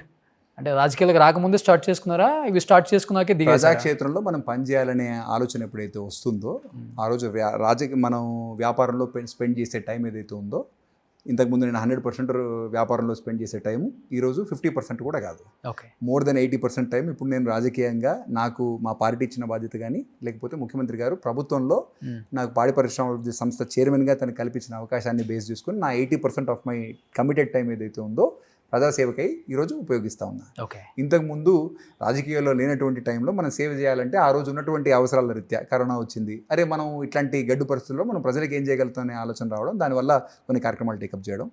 అదేవిధంగా ఆనాటి ప్రభుత్వంలో ప్రభుత్వ ఉద్యోగాలకు మేజర్ నోటిఫికేషన్స్ అవైవో వచ్చినప్పుడు ఆ పిల్లలు చదువుకునేదానికి మనం ఏ విధంగా ఉపయోగపడగలుగుతామని ఆలోచన చేసి ఆ రోజు నల్గొండ డిస్ట్రిక్ట్ హెడ్ క్వార్టర్స్ కాబట్టి సుమారు పోలీస్ డిపార్ట్మెంట్కి సంబంధించిన అభ్యర్థులు ఎవరైతే పోటీ పడుతూ ఉంటారో కానిస్టేబుల్ పోస్టులకు కానీ, ఎస్ఐ పోస్టులకు కానీ, వారు గ్రూప్ 1, గ్రూప్ 2, గ్రూప్ 3 కోసం అని చెప్పేసి నల్గొండలో క్యాంపులు పెట్టడం కానీ, లేకపోతే మన ఫిజికల్ పరీక్షలకు పార్టిసిపేట్ చేద్దాం అనుకునే వాళ్ళకు అల్పాహారాలు కానీ, ఇట్లా ఏ అవసరం వచ్చినా కూడా సరే వాటిలో మనం టైం కేటాయించి ఈరోజు చేయగలిగే సిచ్యువేషన్లో ఉన్నాం కాబట్టి ఏదైనా సరే మనం చేయాలంటే మన దగ్గర ₹2 ఉండాలి కాబట్టి వ్యాపారంలో నేను సంపాదించిన డబ్బులు అనుకోండి అవో ఇవో ఖర్చు పెట్టి ప్రజల అవసరాలు ఎత్తే నేను పనిచేస్తున్నాను తప్ప మరొకటి మన దగ్గర ఉందంటే 1000 ఎకరాలు ఉందంట కదా మీకు కూడా. నల్గొండ జిల్లాలో 1000 ఎకరాలు ఉంటుంది, గుత్తా ఫ్యామిలీకి అంటుంటారు. ఇప్పుడు ఈ రోజు ఉన్నటువంటి సిచ్యువేషన్లో ఒకవేళ 1000 ఎకరాలు ఉన్నాయి అని మీరు ఏదైతే అంటున్నారో ఒకవేళ ఉంటే నాకు చూపించమని చెప్పేసి చెప్పండి. నేను వ్యాపార పరంగా నేను గడిచిన ఒక 20-25 సంవత్సరాలుగా సంపాదించిన ఏం బిజినెస్ చేశారు మీరు? నాకు అమెరికాలో సాఫ్ట్వేర్ కంపెనీస్ ఉన్నాయి, ఇప్పుడు కూడా ఉన్నాయి. నేను 2002 సంవత్సరంలో ఇక్కడ ఇంజనీరింగ్ చదివాను, 2004 సంవత్సరంలో అమెరికాలో MBA చదివాను. చదివిన తర్వాత 2010 సంవత్సరం వరకు నేను అమెరికాలో ఉన్నాను, 2009-10 సంవత్సరం వరకు. అప్పుడున్నప్పుడే నేను అమెరికాలో IT బిజినెస్లో ఉన్నాను. అప్పటి నుంచి మొదలు పెడితే ఇప్పటికి 20 సంవత్సరాలుగా నాకు అమెరికాలో సాఫ్ట్వేర్ బిజినెస్ ఇప్పటికీ 20 సంవత్సరాలుగా ఉంది. మరి సాఫ్ట్వేర్ రంగంలో ఉన్నప్పుడు గడిచిన 20 సంవత్సరాల్లో సాఫ్ట్వేర్ బాగానే పనిచేస్తుంది కాబట్టి ఆ అవకాశాన్ని సద్వినియోగం చేసుకున్నాను కాబట్టి నేను కూడా వ్యాపార పరంగా కొంచెం స్థిరమైన పొజిషన్లోనే ఉన్నాను. ప్రజలకు అవసరాలు నాకు కనిపించినంత వరకు నా స్థాయిలో ఈరోజు చేస్తున్నాను, రేపు చేస్తానా లేదా అనేది దాన్ని పక్కన పెడితే నాకు శక్తి ఉన్నంత వరకు, నాకు యుక్తి ఉన్నంత వరకు నేను పనిచేస్తాను తప్ప మరొకటి. ఒక 1000 కోట్ల బిజినెస్ టర్న్ ఓవర్ కంపెనీ అది. 1000 కోట్ల బిజినెస్ ఉందా లేదా అనేది 20 years బ్యాక్ కంపెనీ కదా. మా గ్రూప్ కంపెనీస్ అన్ని కలిపితే సుమారు ఒక 700-800 కోట్ల టర్న్ ఓవర్ చేస్తాను. నేను క్లోజ్గా ఉన్నాను అయితే. టర్న్ ఓవర్ చేస్తుంది, టర్న్ ఓవర్ చేసినంత మాత్రం అది లాభాలు కాదు కదా. టర్న్ ఓవర్ పడక 700 కోట్ల టర్న్ ఓవర్ అయితే ఉంటుంది. ఓకే. బట్ దానికన్నా ఎక్కువ హ్యాపీనెస్ ఇచ్చిందా ఇప్పుడు రాజకీయాలు కావచ్చు, లేకపోతే ప్రజల ప్రేమ అనురాగాలు? ఇది వేరు కదా. దేంట్లో ఉండే సాటిస్ఫాక్షన్. కొంచెం ఎండకి తిరగాలన్నా అంటే బాగా ఏసీలకు అలవాటు పడ్డారు, మంచి లగ్జరీ లైఫ్ అలవాటు పడ్డారు, లావియష్ లైఫ్, మంచి కార్స్ కావచ్చు, ఇది వేరే లైఫ్. బట్ ఇక్కడికి వచ్చామంటే చెమట వచ్చినప్పుడు మనల్ని పట్టుకుంటారు, హగ్ చేసుకుంటారు, ముద్దులు పెడుతుంటారు, చాలా ఉంటాయి ఇక్కడ. దేంట్లో ఉండే వద్దన్న చెప్పులు లోపలికి వేసుకొని వస్తారు, చాలా ఉంటాయి ఇక్కడ. కొన్ని చిరాకు అనిపిస్తుంది, కొన్ని అడ్జస్ట్ అవ్వాలి, లేకపోతే ఇదే జీవితం, రాజకీయ జీవితం ఇలానే ఉంటుంది, ఇది ఇలా ఉన్నా పర్వాలేదు, మనం డబ్బు సంపాదించాలి, లేకపోతే పేరు సంపాదించాలి, రకరకాల మైండ్ సెట్లు ఉంటారు కదా. రోషన్ గారు, నేను మొదటి నుంచి కూడా జమీందారీ కుటుంబంలో నేను పుట్టలేనండి. నేను ఒక మధ్యస్థాయి రైతాంగ కుటుంబం నుంచి వచ్చాను. 1980లో నేను పుట్టాను. 1983లో 24లో మా నాన్నగారు మేము చిన్నతనంలో నాకు 2-3 సంవత్సరాలు ఉన్నప్పుడే హైదరాబాద్కి మారడం జరిగింది. మేము హైదరాబాద్లో వచ్చిన కొత్తలో 1-2 రూమ్లు ఇంట్లోనే రెంట్ కొనడం జరిగింది. అక్కడి నుంచి మొదలు పెడితే తన రాజకీయ ఎదుగుదల కానీ, మా నాన్న ఆ రోజు ఉన్నటువంటి వ్యాపారపరమైన నిర్ణయాలు ఏవైతే ఉన్నాయో అవి తీసుకుంటూ వ్యక్తిగతంగా తను కానీ రాజకీయంగా తను ఎదగడం జరిగింది. చాలా కింది స్థాయి నుంచి వచ్చిన వాళ్ళం కాబట్టి నేను కూడా మంచి చెడ్డ అన్నీ చెమటకి సంబంధించిన ఏదైతే విలువ ఏదైతే ఉంటుందో 100% నాకు తెలుసు. నేను అమెరికా పోయినప్పుడు కూడా ఏ చిన్న పని వచ్చినా ఆ చిన్న పనులు చేసినా, ఏ ఎన్ఆర్ఐ ఏ సొంత పనులు చేయాలో నేను అవన్నీ పనులు చేసుకుంటేనే కష్టానికి ఉన్న విలువ కానీ, చెమట చుక్కకున్న విలువ కానీ అన్నీ తెలిసిన వాడిగా కష్టం చేసుకుంటూ ఇంత దూరం వచ్చింది తప్ప ఊరికే అయితే ఏం కాలేదు. భవిష్యత్తులో కూడా ఆ కష్టాన్ని బేస్ చేసుకొని పనిచేసే రైతు కానీ, లేకపోతే ఒక సామాన్య కార్యకర్త కానీ, లేకపోతే ఒక సామాన్య ప్రజలు ఎవ్వరు వాళ్ళు పడుతున్న కష్టానికి సంబంధించిన విలువ తెలిసిన వాడిగా వాళ్ళ అవసరాలను తీర్పిచ్చే ప్రయత్నం చేస్తాను తప్ప మరొకటి అయితే కాదు. సూపర్. ఎలా నాన్న మీరు ఫ్రెండ్లీగా ఉంటారా, లేకపోతే నాన్న దగ్గర కొంచెం భయం? మొదటి నుంచి కూడా తను ఒక ఇన్స్పిరేషన్. బయట ఎట్లున్నాను కూడా సరే, ఇంటికి వస్తే వెరీ ఫ్రెండ్లీ, ఏ అంశం ఉన్నాను కూడా సరే ఓపెన్గా చర్చిస్తాం. 100% వెరీ ఫ్రెండ్లీ అట్మాస్ఫియర్లో ఇద్దరం కూడా ఉంటాం. మోర్ లైక్ ఫ్రెండ్స్ అన్నట్టు. ఏదైనా సలహాలు సూచనలు నేను ఇవ్వాలి ఉంటే నేను కానీ. వేరు పార్టీలు కదా ఇప్పుడు ఈరోజు ఆయన ఏ పొలిటికల్గా ఉన్నారు. ఏ పొలిటికల్ అంటే కాన్స్టిట్యూషన్ పార్టీలతో సంబంధం లేకుండా ఉన్నారు కాబట్టి, పార్టీలతో సంబంధంగా లేకుండా ఉన్నారు కాబట్టి నేనున్నటువంటి సిచ్యువేషన్లో ఇది కరెక్ట్, ఇది కాదు, అది పాడే రంగం అయితేనేమి లేకపోతే రాజకీయంగా కానీ ఏం చేస్తే బాగుంటుంది ఏంది అనేది సలహాలు ఆయన ఇస్తారు నాకు తోచిన విధంగా. ఎందుకంటే యంగ్స్టర్స్ ఏమనుకుంటున్నారు, యూత్ ఏమవుతుంది, ఏం చేస్తే బాగుంటుంది అనేది నేను కూడా తన దృష్టికి తీసుకుపోవడం కానీ 2 జరుగుతాయి. ఓకే. లవ్ మ్యారేజా? Arrange marriage. అదే చూడటానికి మంచి హైట్, వెయిట్, కలరు. ఎక్కడ లవ్ స్టోరీస్ ఏం లేవా సార్? అస్సలు లేవు. అందులో MG80 అన్నారు. మొదటి నుంచి కూడా కొంచెం సిన్సియర్గా ఉండేవాడిని. దేంట్లో కూడా చదువులో కూడా కొంచెం సిన్సియరే, వ్యక్తిగతంగా కూడా సిన్సియరే. ఎక్కడ కూడా నా గురించి ఒక బ్యాడ్ రిమార్క్ మీకు బయట మా స్కూల్లో ఉన్నప్పుడు కనపడదు, కాలేజీలో ఉన్నప్పుడు కనపడదు. ఏ రోజైనా కూడా సరే నాన్న ఒక బాధ్యతాయుతమైన ప్రొఫెషన్లో ఉన్నాడు, రాజకీయంగా ఆయన ఉన్నాడు. నేను ఏ పొరపాటు చేసినాను కూడా సరే దాన్ని భూతద్దంలో చూపిస్తారు. మనం ఇవి చేయాలా, ఇది చేయకూడదనే ఆలోచనతో ఉండను కాబట్టి. తప్పు కాదే. తప్పని చెప్పేసి నేను కూడా ఏమన్నా అందరు రాజకీయ నాయకులు కూడా లవ్ మ్యారేజ్ చేసుకున్నారు. తప్పని చెప్పేసి నేను కూడా ఏమన్నా ప్రేమించడం తప్పని చెప్పేసి నేను కూడా అనట్లా. కాకపోతే పెరిగిన విధానం నేను ఎక్స్ప్రెస్ అంటే ఇంత ఇంటెలిజెంట్ అబ్బాయిని ఎవరు వదిలిపెట్టారు కదా, డెఫినెట్ గా ఎక్కడో లవ్ లెటర్స్ రక్తాలతో గోడల మీద ఏ ఏజ్ లో జరిగేవి ఒకవేళ అట్లాంటివి ఏమైనా ఉంటే జరిగి ఉండొచ్చు తప్ప ఎక్కడ కానీ నేను కానీ ఎవరిని లవ్ చేయడం కానీ లేకపోతే లవ్ మ్యారేజ్ అనేది కానీ రెండు జరగలేదు. Total arrange marriage. Okay. So madam ఎలా కొంచెం రాజకీయాలకు దూరమా లేకపోతే బిజినెస్? వాళ్ళ ఫ్యామిలీ టోటలీ బిజినెస్ ఫ్యామిలీని, హైదరాబాద్కి సంబంధించిన వాళ్ళ, సికింద్రాబాద్ నేటివ్ వాళ్ళది, అల్వాల్. పాలిటిక్స్తోని ఆ ఫ్యామిలీకి డైరెక్ట్ సంబంధాలు అయితే లేవు. టోటలీ మొదటి నుంచి కూడా మా మామయ్య గారు సివిల్ ఇంజనీర్ బై ప్రొఫెషన్, వాళ్ళ ఫాదర్ కూడా కాంట్రాక్టర్ బై ప్రొఫెషన్. ఒక 3 తరాలుగా వాళ్ళు ఫ్యామిలీ బిజినెసే కాంట్రాక్టింగ్, సివిల్ వర్క్ సంబంధించిన బిజినెస్. కాబట్టి వాళ్ళ వ్యాపార రంగంలో వాళ్ళు బాగానే ఉన్నారు, ప్రొఫెషనల్గా. రాజకీయాలతో సంబంధం లేకుండా ఉన్నారు. నా పెళ్ళే వాళ్ళకి రాజకీయాలతోటి అసోసియేషన్ ఏర్పడ్డది తప్ప మరొకటి కాదు. ఓకే. ఏం చేస్తున్నారు కిడ్స్? ఏం చేస్తున్నారు? నాకు 15 సంవత్సరాల ఒక బాబు, 13 సంవత్సరాల బాబు, 2 బాబులు. పెద్ద బాబు 9th క్లాస్ చదువుతున్నాడు, హాస్టల్లో ఉన్నాడు. చిన్న బాబు 8th క్లాస్ చదువుతున్నాడు, వాడు హాస్టల్లో ఉన్నాడు. ఎందుకు ఇద్దరిని హాస్టల్లో పెట్టేశారు? ఇప్పుడు కొంచెం పొలిటికల్గా బిజీ అయ్యాము. హైదరాబాద్లో కొద్దిగా ఈ ఏజ్ పిల్లల్లో కొద్దిగా ఎప్పుడైతే మేము యాజ్ పేరెంట్స్ బిజీగా ఉంటామో కొద్దిగా వాతావరణం కానీ కొంచెం మాకు కూడా డ్రగ్ కల్చర్ అని చెప్పేసి నేను చెప్పను.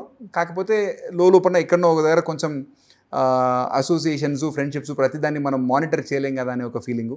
టైం కూడా ఇప్పుడు కేటాయించలేకపోతున్నాం కాబట్టి, మగపిల్లలు కాబట్టి కొద్దిగా వాళ్ళను హాస్టల్లో పెట్టడం వల్ల ఇండిపెండెన్స్, వాళ్ళ క్యారెక్టర్ ఫార్మేషను, ఎప్పటినాడు నేనున్నా లేకపోయినా వాళ్ళ జీవితాలు బాగుండాలంటే వాళ్ళు కొంచెం ఇండిపెండెంట్గా పెరగాలి. కాబట్టి ఆ ఆలోచనలు వాళ్ళకి హాస్టల్లో ఉంటే బెటర్గా ఉంటాయి అనే ఆలోచన చేసి వాళ్ళను 7th క్లాస్ అయిపోయిన తర్వాత హాస్టల్లో వేయడం. Great sir. అందరూ ఆడపిల్లలను అలా పెంచాలనుకుంటారు, మీరు మగపిల్లలను కూడా ఎంత ఇండిపెండెంట్ అయితే మంచిదే కదా. గ్రేట్. అది మిస్ అవుతుందా?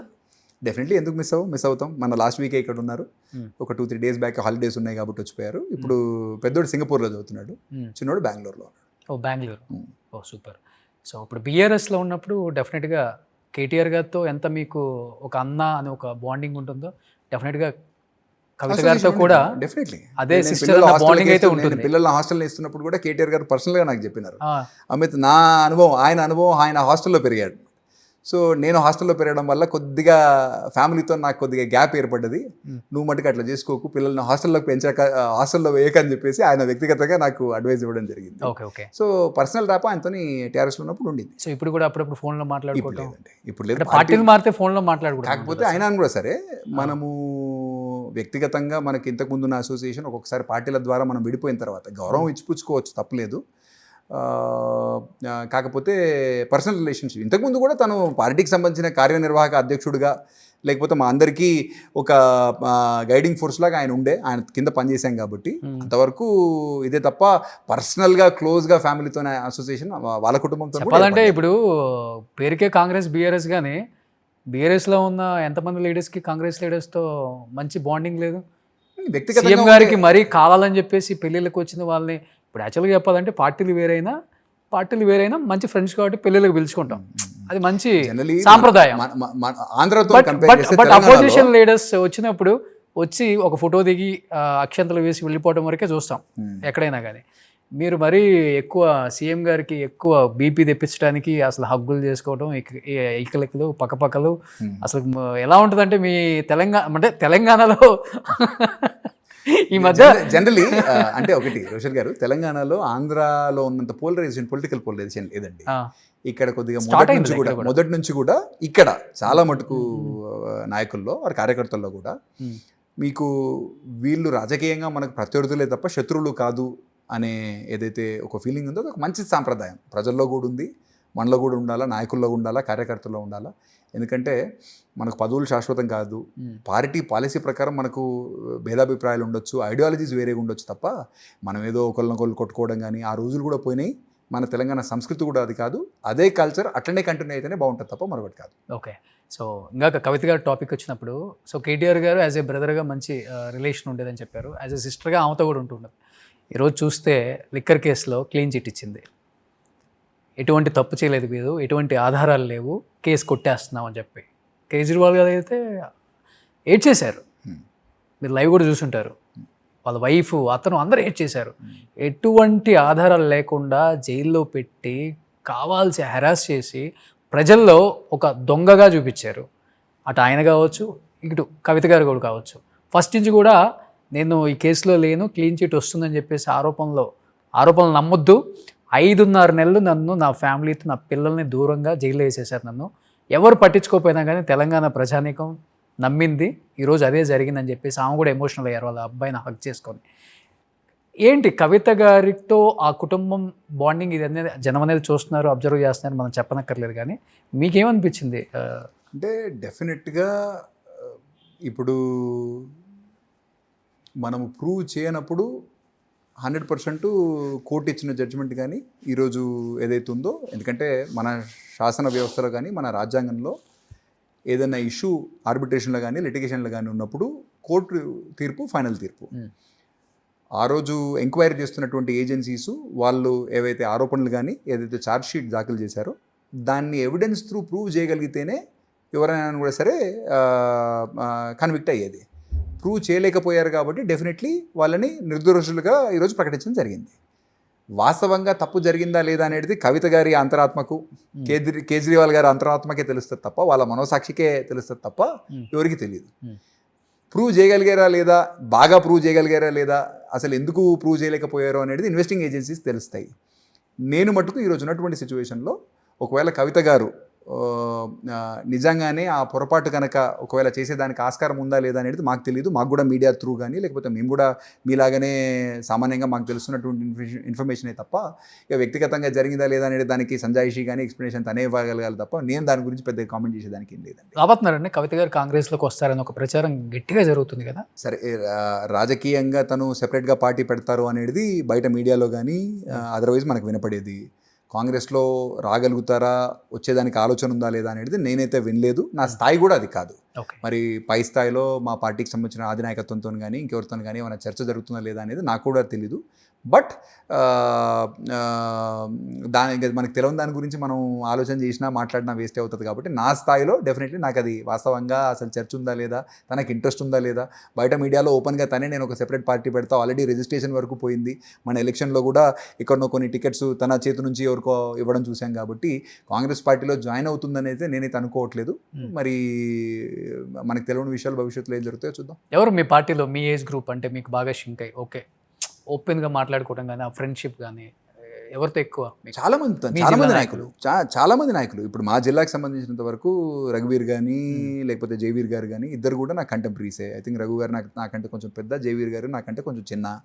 అదేవిధంగా చామల కిరణ్ గారు. వాళ్ళిద్దరు అసలు మీడియాకి ఎప్పుడు అడ్రస్ చేయరు, ఏ ఇంటర్వ్యూస్ ఇవ్వరు, చాలా దూరంగా ఉంటారు మీడియాకి. ఏం లేదే, నా ఎందుకు మనం కాన్స్టిట్యున్సీకి పోయినప్పుడు జయవీర్ గారు ఎప్పుడు కాన్స్టిట్యున్సీలో అవైలబుల్ ఉంటారు. రఘువీర్ గారు పార్లమెంట్ సెషన్స్ జరుగుతున్నప్పుడు ఆయన ఢిల్లీలో ఉంటారు. కాబట్టి ఆయన మీరు ఒకవేళ ఢిల్లీలో పోయి ఎప్పుడన్నా ఏదైనా ఆయన అక్కడ అవైలబుల్ ఉంటారు. కాబట్టి ఎవరి బాధ్యతలకు తగ్గట్టుగా వాళ్ళు పనిచేస్తారు తప్ప, మీరు ఒకవేళ నన్ను ఇంటర్వ్యూ అడిగారు, మీరు ఒకవేళ జయవీర్ గారిని ఇంటర్వ్యూ అడుగుంటే జయవీర్ గారు మీకు కూడా ఇంటర్వ్యూ ఇస్తారు కదా, దాంట్లో ఉంది. అడిగాను ఒక 2-3 టైమ్స్. ఓకే, ఇదిగోండి అదిగోండి అన్నారు. ఓకే, సో వాళ్ళిద్దరు బాగుంటారు.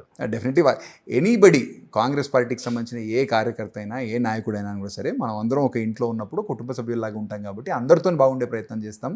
మా జిల్లాకి సంబంధించిన కాంగ్రెస్ లో కుటుంబ సభ్యుల్లాగా ఉంటాం. ఎందుకుంటాం? ఓకే, కాకపోతే ఏ కుటుంబంలో అయినా చిన్న చిన్న ఇండిఫరెన్స్ అనేవి మామూలుగానే జరుగుతాయి కదా. అయ్యో, మంత్రివర్గంలోనే చాలా మంది మంత్రులు ఎన్నో ఆరోపణలు కదండి పార్టీ మీద.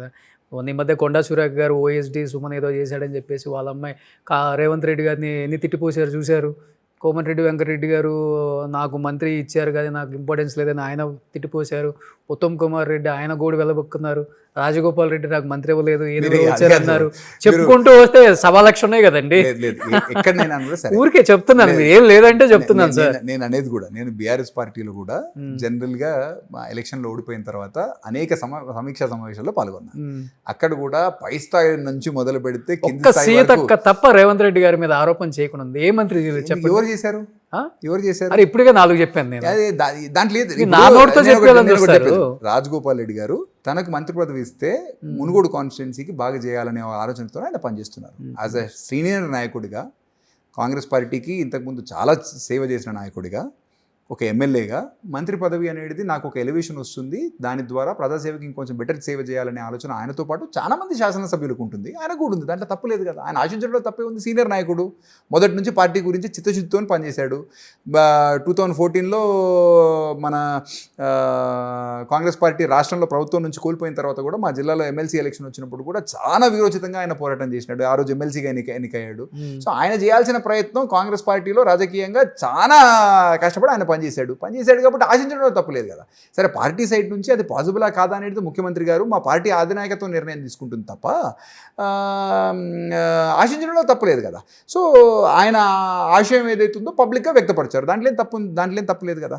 ఒకవేళ మీరు అన్నట్టు వెంకటరెడ్డి గారు కానీ ఇంకెవరన్నా కానీ వాళ్ళ శాఖలో ఏమన్నా సమన్వయ లోపాలు ఉంటే ఆయన మీడియాలో ఎవరన్నా మిత్రులు కానీ ఇట్లా మీలాగే ఎవరన్నా ప్రశ్న అడిగితే దానికి సమాధానం చెప్తున్నప్పుడు ఏదైనా ఒక చిన్న మాట అటు ఇటు ఏమన్నా మిస్కన్వే అయ్యి ఉండొచ్చు. దాన్ని బేస్ చేసుకుని ఒక కుటుంబం అన్నాక నేను ఇందాక చెప్పినట్టుగా తల్లిదండ్రుల మధ్యనో లేకపోతే భార్యాభర్తల మధ్యనో ఇద్దరు అన్నదమ్ముల మధ్యలోనో చిన్న చిన్న భేదాభిప్రాయాలు ఉన్నప్పుడు ఇంత పెద్ద పార్టీ 140 సంవత్సరాల చరిత్ర కలిగిన పార్టీ మాది, మా పార్టీలో ఎందుకు భేదాభిప్రాయాలు ఉండవు? ఈ రోజు కూడా ఈ భేదాభిప్రాయాలకు పార్టీలో తావుంది కాబట్టి, పార్టీలో ఇంటర్నల్ ప్రజాస్వామ్యం ఇంకా బతుకుంది కాబట్టి పార్టీ ఇన్ని రోజుల నుంచి ఉందండి.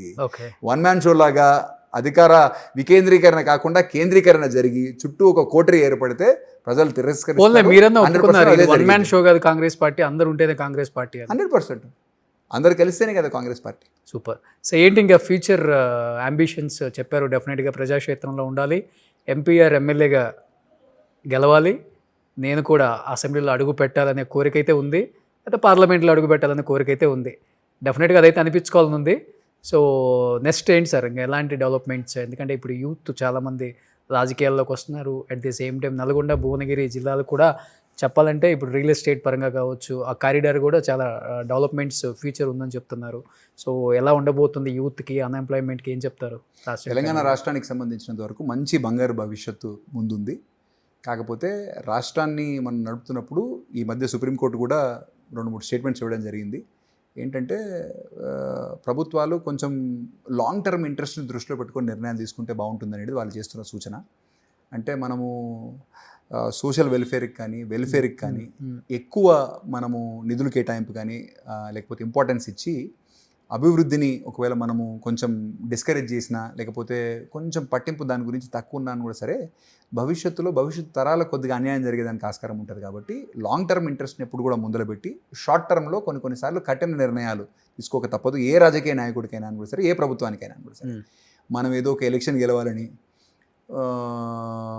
కొన్ని నిర్ణయాలు కానీ కొన్ని హామీలను కానీ ఇస్తే దానివల్ల షార్ట్ టర్మ్లో మనకు రాజకీయంగా లాభం జరగవచ్చు తప్ప లాంగ్ టర్మ్లో మనకు నష్టం జరిగేదానికి ఆస్కారం ఉంటుంది. కాబట్టి మనము ఏ రాజకీయ నాయకుడైనా కూడా సరే కొంచెం కేర్ఫుల్గా ఆలోచన చేయవలసిన అవసరం ఉంది. మీరు అన్నట్టు నల్గొండ జిల్లాకు కానీ తెలంగాణ రాష్ట్రానికి కానీ మంచి బంగారు భవిష్యత్తు ఉంది.